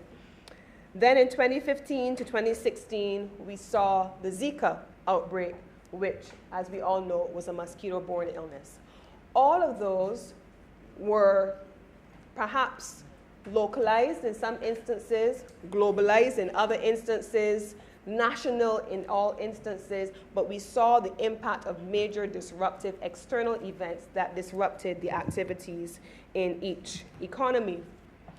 Mr. President, when the development communities reviewed these, what they call shock episodes, relative to the tourism sector in particular, most of them had short-term impacts with the exception of the global financial crisis.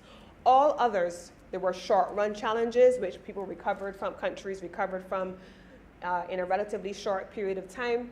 They did not result in widespread layoffs, widespread increases in unemployment, increases in balance of payments, difficulties. We did not see that except in a limited frame for the purpose of the global financial crisis. COVID-19, however, is an entirely different animal. This is not an us versus them. This is not Barbados versus the rest of the world. This is happening to all of us at the same time and in different ways. Mr. President, the near shutdown of passenger air travel and cruise ship activity resulted in a significantly larger shock to the global economy. Some scenarios for the purpose of tourism, specifically the UN World Tourism Organization, estimate that the impact of the shock may be as significant as 97% in international tourism arrivals. Some estimates, in particular the Inter-American Development Bank, estimate that the shock flows can range from between 40 to 70%. This has not been an ordinary event, Mr. President. It has not been a localized event, Mr. President. And while I am very clear in my mind that the points raised by the colleagues, the honorable members who have spoken about the importance of diversifying away from the long-legged horse, which is tourism, and diversifying both within the sector, Senator Nurse, and without the sector, those are important, valid, and credible points being made, Mr. President. But I want to spend a moment to talk about why it's not us versus them, even at a sectoral level. Mr. President, oil-rich economies have struggled as a result of the impact of COVID-19 on their economic structure. They are having a conversation around the need for diversification. The agriculture sector, Mr. President, and I've spent some time looking at the last few OECD reports on the impact of agriculture, including in countries like economies like India that were fast-moving, fast-growing, and booming. Their economy has been struck down in large measure, both services and agricultural production, by the disruptions occasioned by COVID. They are having a national conversation now, Mr. President, about the importance of diversification. China, in the first 6 months of the COVID-19 pandemic, when the country went into lockdown in various provinces across the country, suffered from a 40% reduction in manufacturing output and further interruptions in both domestic and external supply-side constraints. They are having a conversation, Mr. President, about the need to diversify the economic base of their economies. Every economy, both in traditional and non-traditional sectors, is having a conversation around diversification. It is not us versus them, Mr. President. Barbados is not the only country in the world that needs to have a conversation around diversification.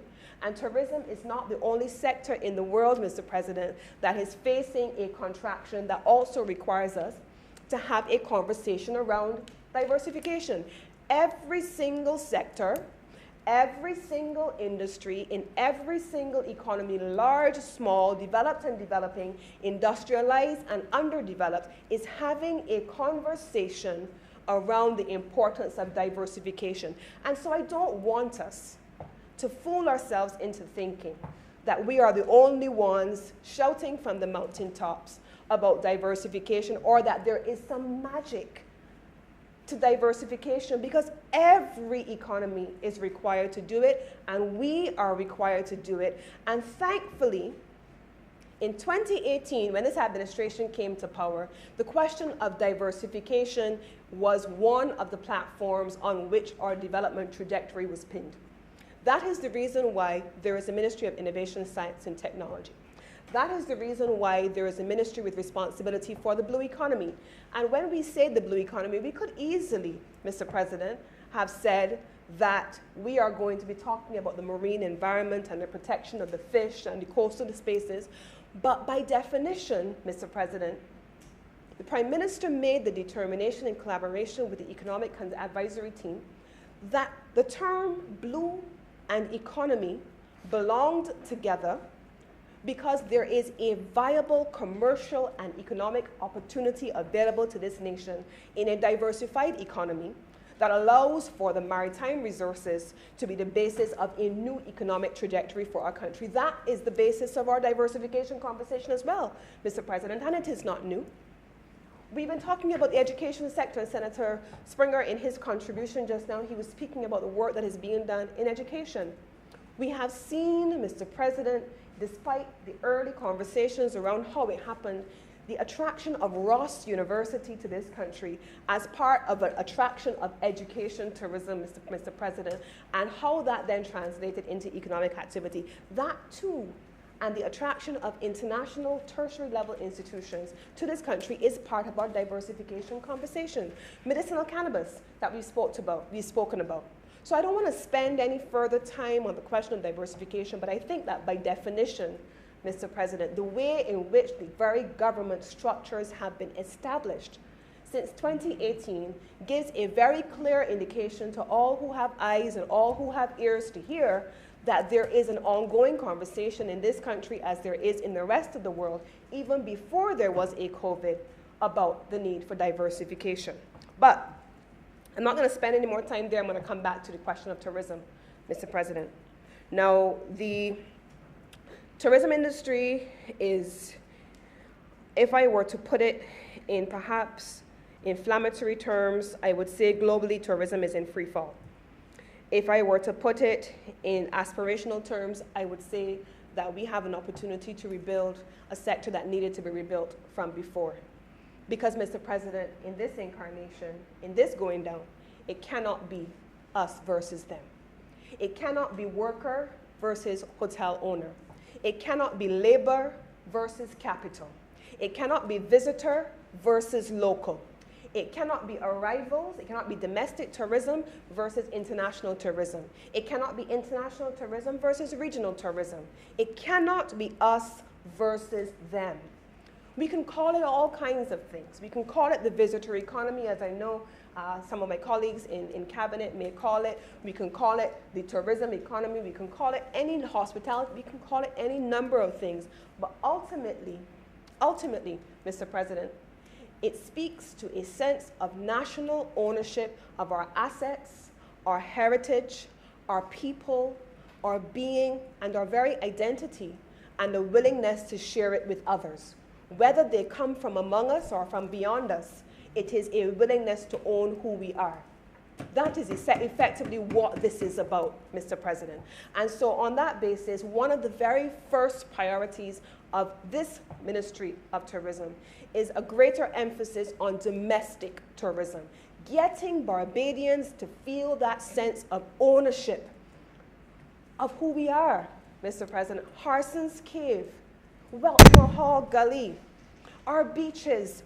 I have to confess, Mr. President, that like many Barbadians, when you're out of the country, you're longing to come home and go to the beach and have a sea bath.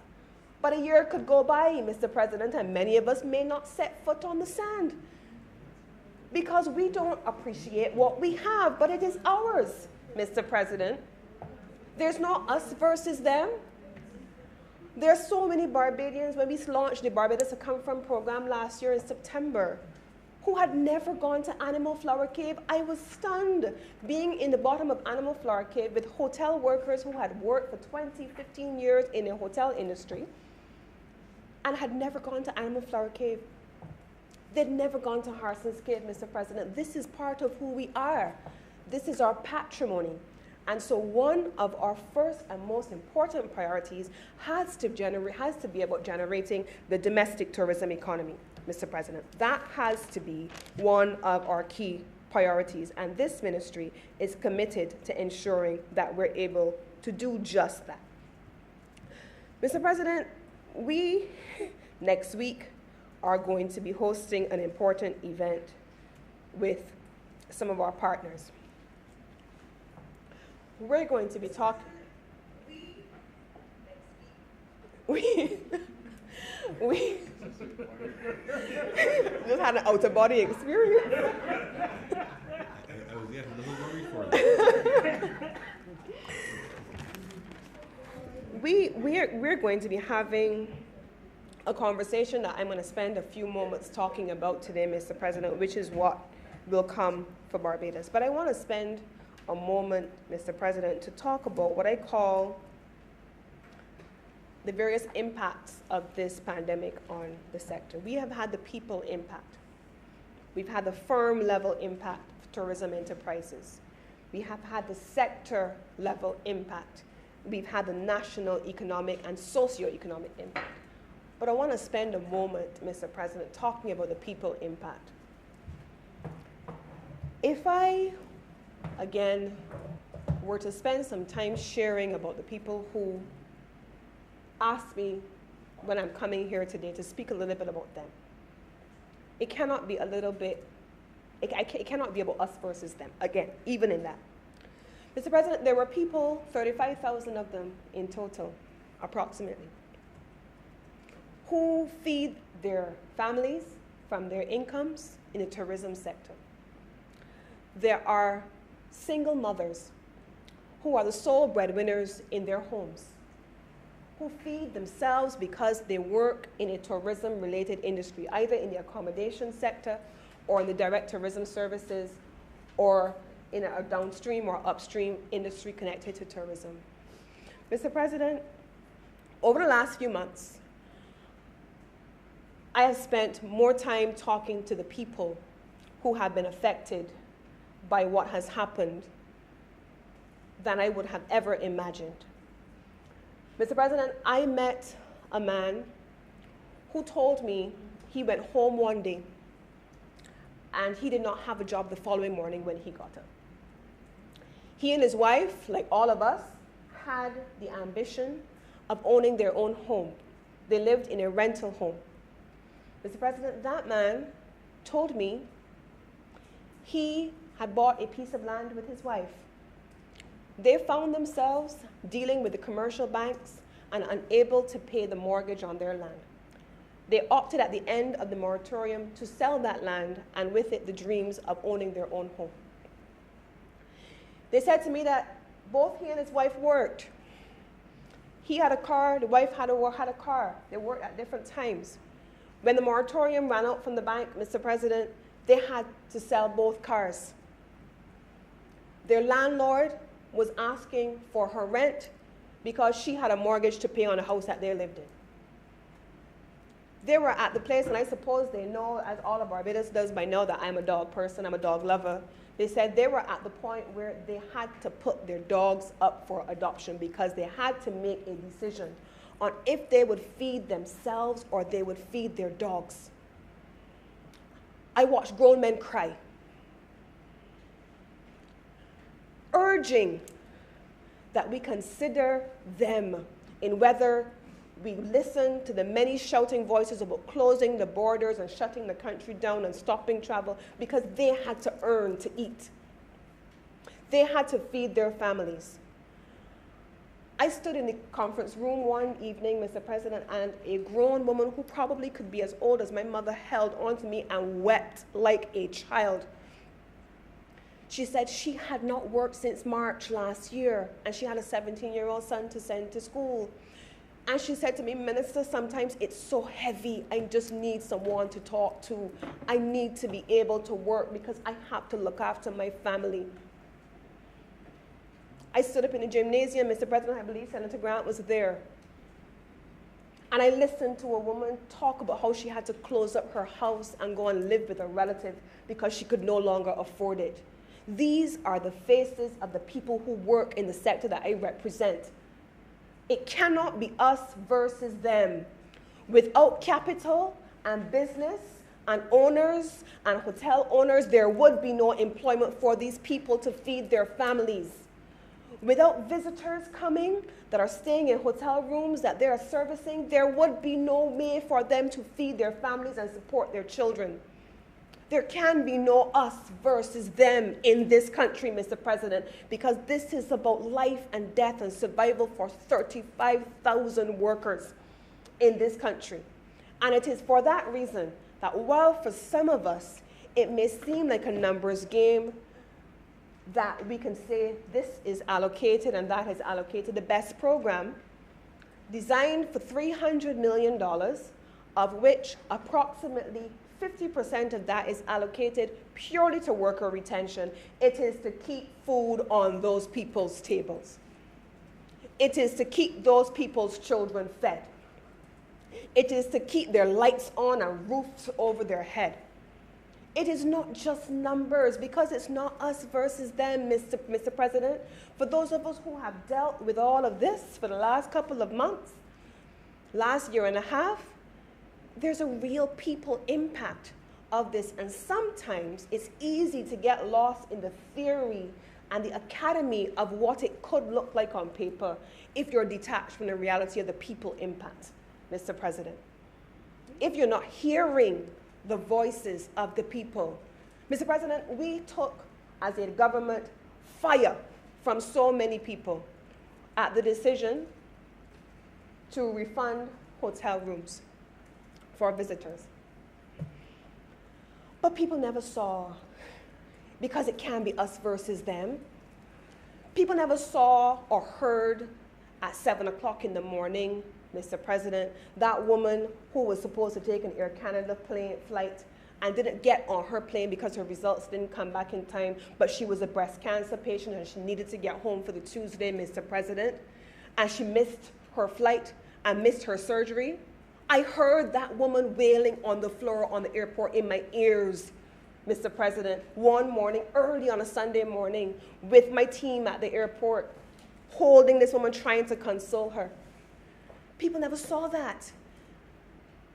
People never experienced what it was like to come home to your country for your relative's funeral, your father's funeral, and an elderly relative who's in a hotel room with you for an extended period of time suffers a stroke, and no one wants to touch them because they're still in quarantine, and they lay there on the floor for hours. We listen to those stories and those people in their distress, Mr. President. There is a people impact of COVID. So when this government comes to the country, and this government says, we have to spend money in the social impact and looking after people, even though we understand it will be at the expense of some of the productive type activity. That is because we hear, we see, and we live it, Mr. President, and I am convinced, I've said to my team many times, the people in the Ministry of Health who are dealing with it every day, the people in the Ministry of Foreign Affairs who are trying to mobilize resources, and certainly the people in the Ministry of Tourism who have dealt with more trauma than any of us could ever have imagined in a sector that is supposed to be about fun. It has been a traumatic time for everybody because the impact on people has been real. It is for that reason, Mr. President, that at the end of this week, one of the agencies that fall under the Ministry of Tourism will be allocating resources to a program that we hope will focus on the mental health of those 35,000 workers in the tourism sector who have lived trauma for the last year and a half, who have suffered and who have struggled, Mr. President. Those are the things that we are going to be dealing with as an administration. Governments can provide focused and tailored support to the sectors. We are going to be looking at the productive assets. We're going to be looking at replacing lost incomes, and we are going to be using this interim period to prepare for a re-emergence of the sector. And I want to spend a few moments on that, Mr. President. Now, the BEST program I've already spoken about, and I've said 50% of those resources, in principle, are meant to be spent on employee engagement. But what do you do with workers in a hotel or in any property when there are not many guests? It is for that reason, Mr. President, that the program was conceptualized to allow for a training program for those workers to be positioned to re-emerge when this period has ended. There is a question of uncertainty. That is real, Mr. President. No one knows when this will end and under what conditions it will end. And the BEST program, therefore, was designed for 24 months in the first instance, so that we are very clear that we have to plan for the unknown for at least a period of 2 years. But on the question of renewable energy, Senator Nurse and Senator Drakes, there is a renewable energy investment component incorporated in the BEST program as well to allow for hotel properties to upgrade dated infrastructure and to move towards renewable energy resources. There is that incorporation there as well for innovation and new partnerships. That has now been incorporated. And one of the things that we were very pleased to be able to see happening in the last section of the last negotiation on the updated version of BEST will be special emphasis on small hotels being able to come to the table with cooperative type arrangements that allow them to pool resources and to develop cooperative type arrangements that help them with buying and procurement and also back office services and administrative arrangements. There was a question raised about the structure of some companies and monies going into some of those companies. Mr. President, one of the initiatives that the Ministry of Tourism, along with our partners, is going to be working through is a partnership with the UN World Tourism Organization, which looks specifically at small, medium-sized enterprises in the tourism industry using digitalization and the development of capacity-building resources to empower small and medium-sized enterprises to have the capacity to go into the tourism industry and the downstream sectors. We are also going to be looking at, Mr. President, the structure of debt as you have described. And I was very happy when we spoke to our partners in the ministry, the minister is responsible for finance in the Ministry of Finance, that we are going to be speaking about the overall structure of firms and enterprises in the tourism sector, because throwing money after money after money, if the structure is improperly built, is not going to help any of us at the end of the day. And so there is going to be that structural discussion around how we can look at, in a very similar fashion to what the country went through, the structural adjustment assessment, there is going to be that similar exercise undertaken at the firm level in the tourism industry as well. So that is also one of the things that we are going to be looking at. But next week, Monday, Tuesday, and Wednesday, Mr. President, we will be hosting that looking forward session. We will be talking to the country, to the sector, to the world around what Barbados envisages for a re-emerged tourism sector, a sector that always needed to be, as we are calling it, reimagined. And so on Monday, the Secretary General of the World Tourism Organization will join us, and he will open the session along with Prime Minister Motley and the tourism stakeholders. And then over the course of 3 days, we will be having a partnership with the Inter-American Development Bank and the UNWTO, a series of conversation around 3 main themes in the first instance: community-led and community-owned inclusive tourism. I started out by talking about our patrimony, our identity, what belongs to us. It's ours, and what we share with others is part of that identity. But there has to be a sense of ownership and a sense of inclusion. People feeling as though there is no us versus them. People feeling as though they are a part of an economy that is not just, as was outlined earlier, 7 or 8 companies alone, but they have a stake and they have been enfranchised and brought to the table. So we are going to be talking about community-owned, community-led, and inclusive tourism. Then we are going to be talking about the demand side. Who is our new traveler globally? What are they looking for? Where are they going? What are the characteristics? And how does Barbados both reactively and proactively prepare itself for the return of that new traveler? Same people are probably going to be traveling again, but COVID has changed all of us, and what we're looking for is going to be entirely different than what we looked for before. And a third element that we are going to be looking at over the course of the 3 days of next week is attracting tourism investment and connecting that to our international business sector. Then, after those 3 days, we will have 2 cluster segments. Those 2 cluster segments will speak about entrepreneurship in particular, with an emphasis on women and youth, bringing them to the table and ensuring that there is that coherent integration of the sustainable development goals in our tourism sector. And then, of course, Senator McConney, she doesn't know it yet, but she's probably going to be called on to assist us with this. There is a dedicated session also supported by the Inter-American Development Bank on digitalization and disruptive technologies in the tourism industry. So you will see a broad reimagined tourism sector emerging within the coming weeks. But I don't want to speak only about tourism, but I will move on shortly. We hope also to have a new virtual tourism platform that will be launched. I'm expecting it to be launched momentarily, and we will be giving an indication of when that is expected to happen. But in summary, Mr. President, when we were all in lockdown, we were all locked up in our houses, we weren't going outside. All around the world, people are now going back into the 4th wave, some are still in the 3rd wave. What happens when people are on the inside and there is pent-up demand? What are we doing? People are retreating to their computers, to their TVs, to their phones. How are we using disruptive technologies to monetize our tourism products, sometimes even without people moving?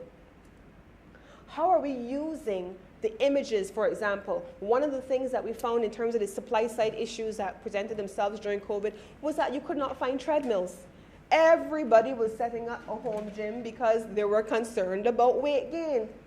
But yet here on your screens, you have people who are using their screens and they're running through all kinds of spectacular looking places. Why are they not running through trails that come from Barbados?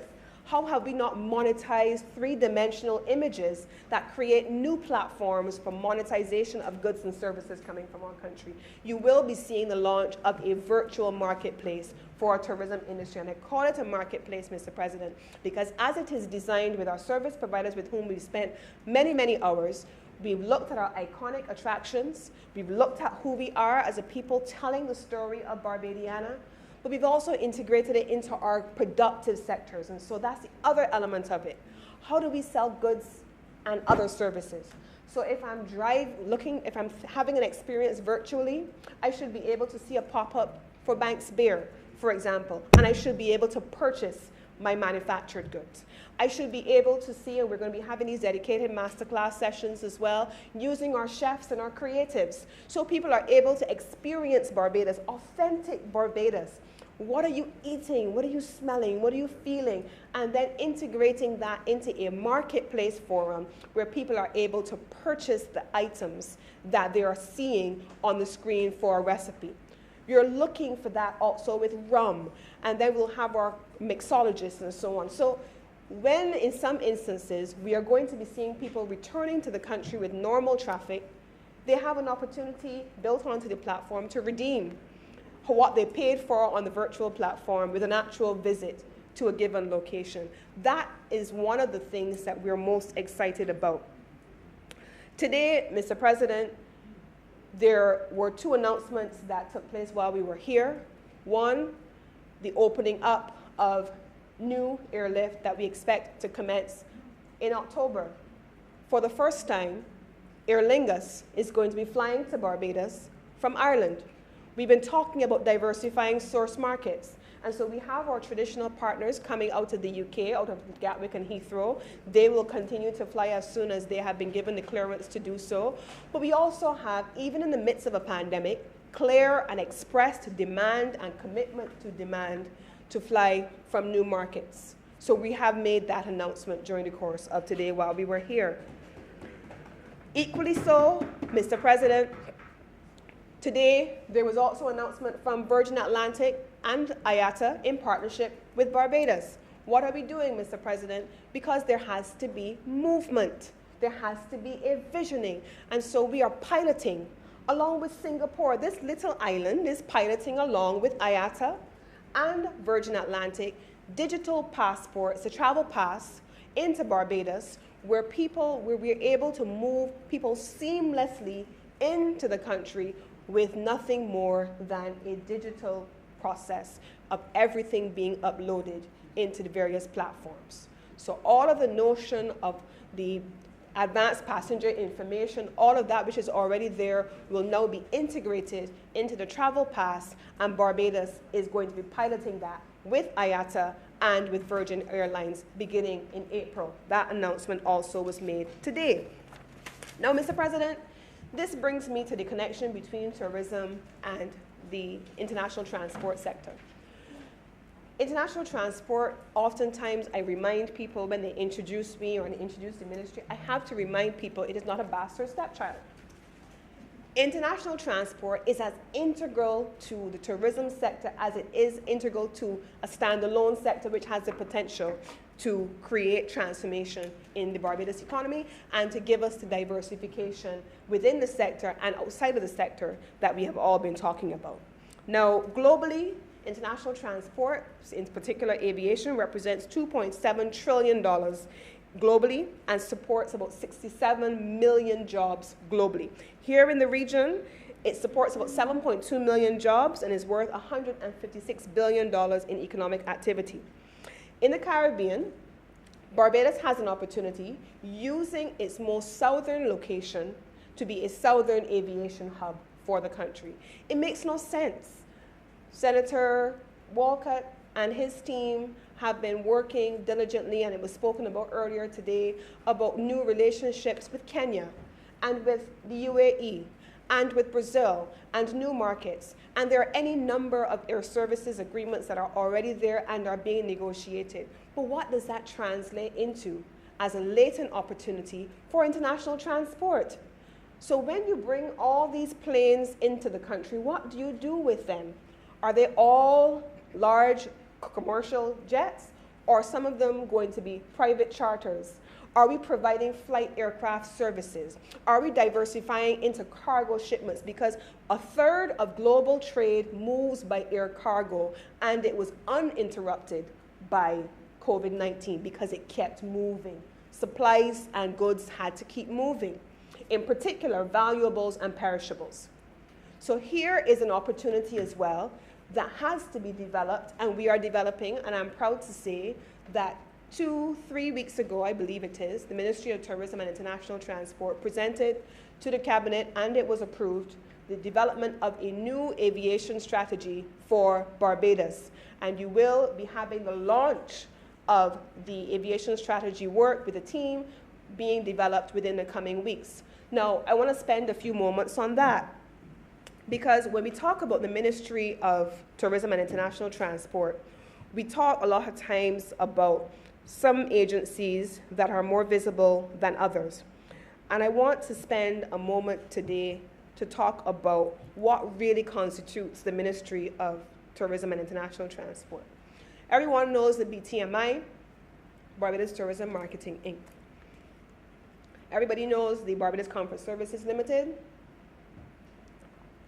We used to call it Sherborne, now LESC.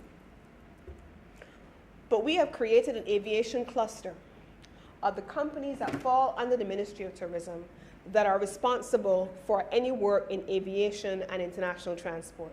And we have started the process of rationalizing how we transfer funds into these agencies. They include the following entities: Grantley Adams International Airport, which we know is already under discussion for a PPP. Those negotiations are continuing, and so you would not typically see some of these entities under the estimates, because these are all state-owned enterprises or commercially state-owned enterprises, and therefore they are revenue generating and revenue sustaining for the most part on their own.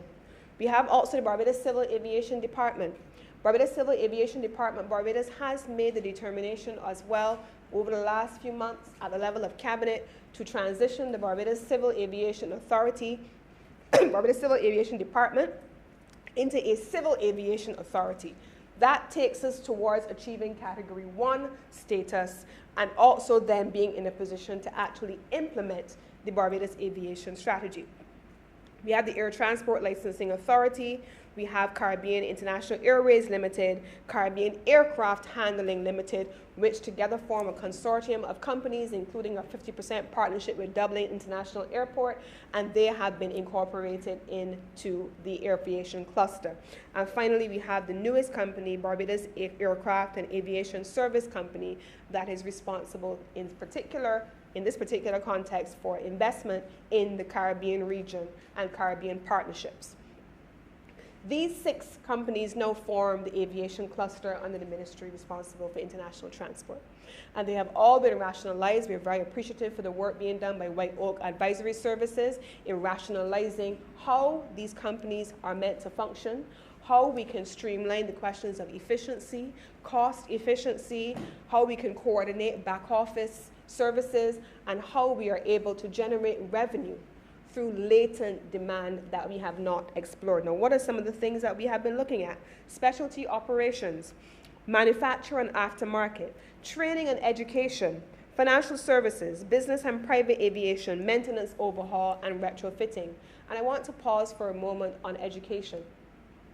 One of the initiatives that we are looking at also to diversify within the sector is, on one hand, the attraction of the topmost international tertiary level tourism and hospitality institutes in niche areas to partner with Barbados by way of overseas offshore universities. We expect that we will have an opportunity, in particular, as we develop the aviation industry, to have that new sector for new education being developed. Now, what do we do with that? One, we have to create the skills for the future of the tourism industry. The skills that we have been developing over the last 20 years are not the skills that the new sector will require. So we have to create new mindsets, bring new youthful ideas to the table, bring new skills and new empowerment to the table as well, and give them a seat at the table to be able to take us forward. Equally so, we have to make the best world-class education available to them. And so it is on that basis that equally so, in the coming days, you will hear more from us about a new partnership with the UNWTO on their online academy to make available to Barbadian workers in the hotel sector and those interested in the hotel sector, as well as those who have recently graduated from the tertiary level institutions with responsibility for tourism management and hospitality services, to have access to thousands of courses in niche areas that allow us to train skills for the future of the tourism industry. The same will apply for the aviation sector, so we can have persons who are coming to Barbados, not just for sun, sea, and sand, Mr. President, but for those who are coming to Barbados for education purposes, and that then expands that diversification within the tourism sector, within the international transport sector. So, Mr. President, I cannot begin to outline the kinds of things that we are hoping to be able to do. But I want to also spend a moment to talk about the connections between the productive sectors of the economy. Historically, each time we have looked at the connection between tourism and manufacturing and agriculture, I confess that I have been troubled by the superficial nature of our assessment. We have looked at it by way of buying in goods and services from the agriculture sector, for example, for restaurants and for hotels. Or we have looked at it by way of manufactured goods to put in the hotels or restaurants, or in some instances, the creative industries for performances. But Mr. President, there are both inputs and outputs in the supply chain. And this is a critical opportunity for us to look at deepening those linkages. And on that basis, you will be seeing through the BTMI the return of dedicated product clusters that allow for us to integrate the productive sectors, agriculture, manufacturing, services in its widest context, inclusive of the creative industries, dedicated iconic products like rum in particular as well. And you will be seeing those dedicated productive clusters being created that are both inputs to the tourism sector and exports by way of integrating it into our global marketplace, Mr. President. There is no us versus them. There's no tourism versus agriculture. There's no manufacturing versus tourism. There's no large versus small enterprise, Mr. President. It is all of us in this together and making it work in the interest of all Barbadians. Now, Mr. President, there was a specific query raised of us on the National Tourism Program. Now, the National Tourism Program is a program that was conceptualized originally prior to this administration. It was updated in 2019 when this administration took office, and it is expected that this year that we will focus on two specific components readying for the next financial year. So what you see in this financial year is a lot of the proprietary work that is meant to lead into the capital works that we will see in the next financial year. So there are two main components, new tourism products, including the creation of cultural heritage tourism products, and in component 2, strengthening of digitalization and strengthening of digital marketing. So you will see that coming out, and the virtual tourism platform is going to be integrated under that, and I'm very appreciative for the work of the Inter-American Development Bank, because they have indicated a willingness to work with us to again repurpose, even from 2019, that which was programmed and agreed based on where our new priorities are. This first quarter, just for clarification, 2021, 2022, it is expected that the following projects will be finalized. We are going to be seeing the Tourism Insights tool, which really looks at market intelligence, mining intelligence from search agents, credit card transactions, social media, and booking data, and transforming that into useful data for decision making. The tentative date that we expect to launch that is May 2021. We're also going to be updating the website, procuring the design and construction firm for the upgrades of the museum's exhibition galleries. There are 3 museums that are going to be upgraded under this process, and there are going to be some roof repairs, infrastructural work being done there.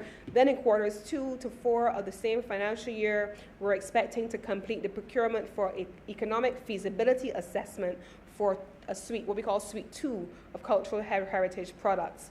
And then finally, there is significant work expected to be undertaken on the Barbados Museum's car park, and that will come in the final quarter of the year. That will allow for designated parking buses, parking bays for tour coaches, environmental and energy saving considerations incorporated into the car park as well, solar panels, and that we will have that work finalized. In addition, we will have a supervisory firm and construction firm for a visitor gallery. The old town hall in Bridgetown opposite St. Mary's Hall has been designated as a new visitor exhibition gallery. That is going to be finalized in the third quarter. And then finally, we are going to be looking at having the tourist urban route rolled out also in the final quarter. So that will rationalize for you, Senator Drake, through you, Mr. President, the layout of expenditure under the National Tourism Program. It is a $20 million program funded by the Inter-American Development Bank, and it has continuously been updated to respond to the government's current priorities, and there is still that willingness. So, Mr. President, I think that I have outlined for the benefit of the Honorable Chamber a range of initiatives that cover where the tourism industry has been, where our people have been, what our communities and our workforce have dealt with, and where we're hoping to be able to take the industry in the coming years. Now, Mr. President, there is no possibility that we can plan for what's to come in another 10 years. Once upon a time, we used to do master planning, and we used to have long-range projections. COVID-19 has taught us that we have to have a combination of short-range, medium-range, and long-range plans, and constantly update and review and upgrade them as we go along. That's what we will be doing in the tourism industry, Mr. President. I give you the commitment. I give the country the commitment that there can be no us versus them. We are working with capital and with businesses. Workers have a seat at the table. We've committed as well this year that there must be, there will be, and there's no possibility of us not getting this done during the course of this year, a new workers protocol that treats to the engagement of workers in a way that recognizes their humanity. If it's one thing we have learned during this pandemic as it relates to tourism workers, is just how exposed they have been, just how much they have struggled and suffered. And while I know that there are many who, for various reasons, have not come back out to work, Mr. President, or who are reluctant to come back out to work, I want to commend the tourism industry workers who have children at home as well, but they're coming out to work every day.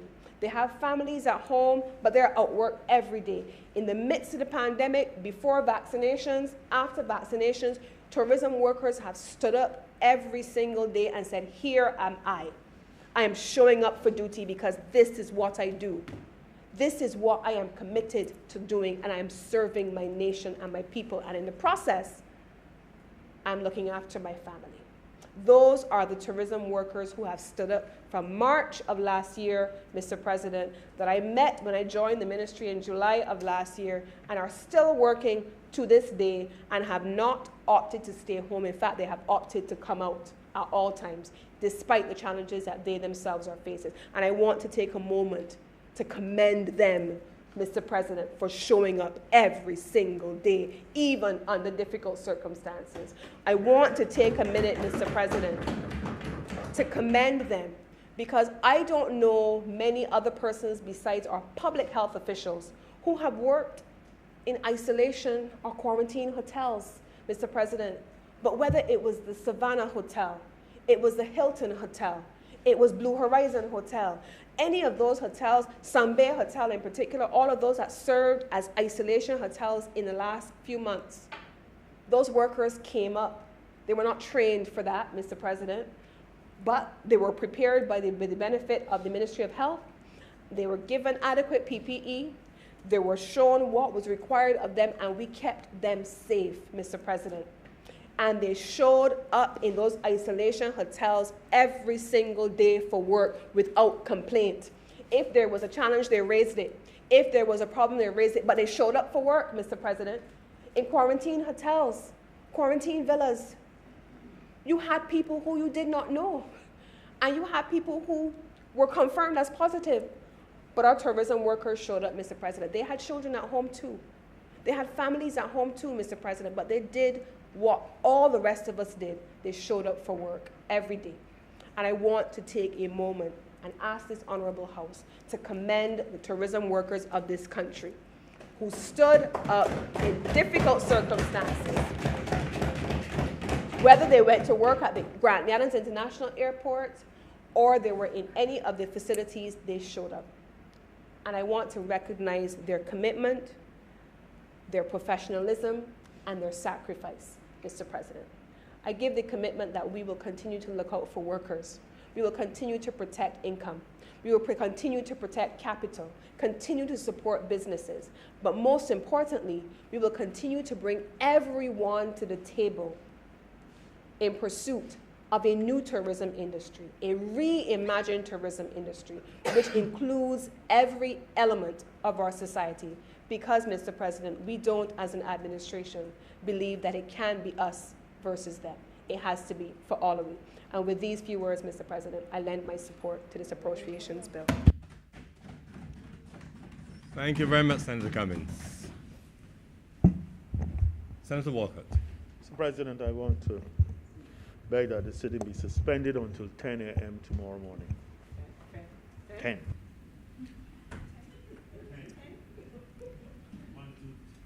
(10 a.m. tomorrow morning.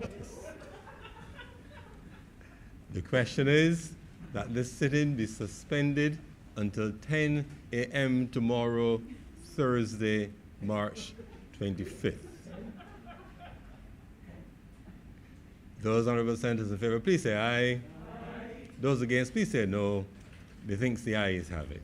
Remember, senators, that a suspension has very specific rules concerning resumption, and therefore there needs to be a quorum promptly on the hour so that we can proceed. 10 o'clock, not 11 o'clock. That's an international 10, not a Beijing 10. Thank you very much, honorable senators. This sitting now stands suspended.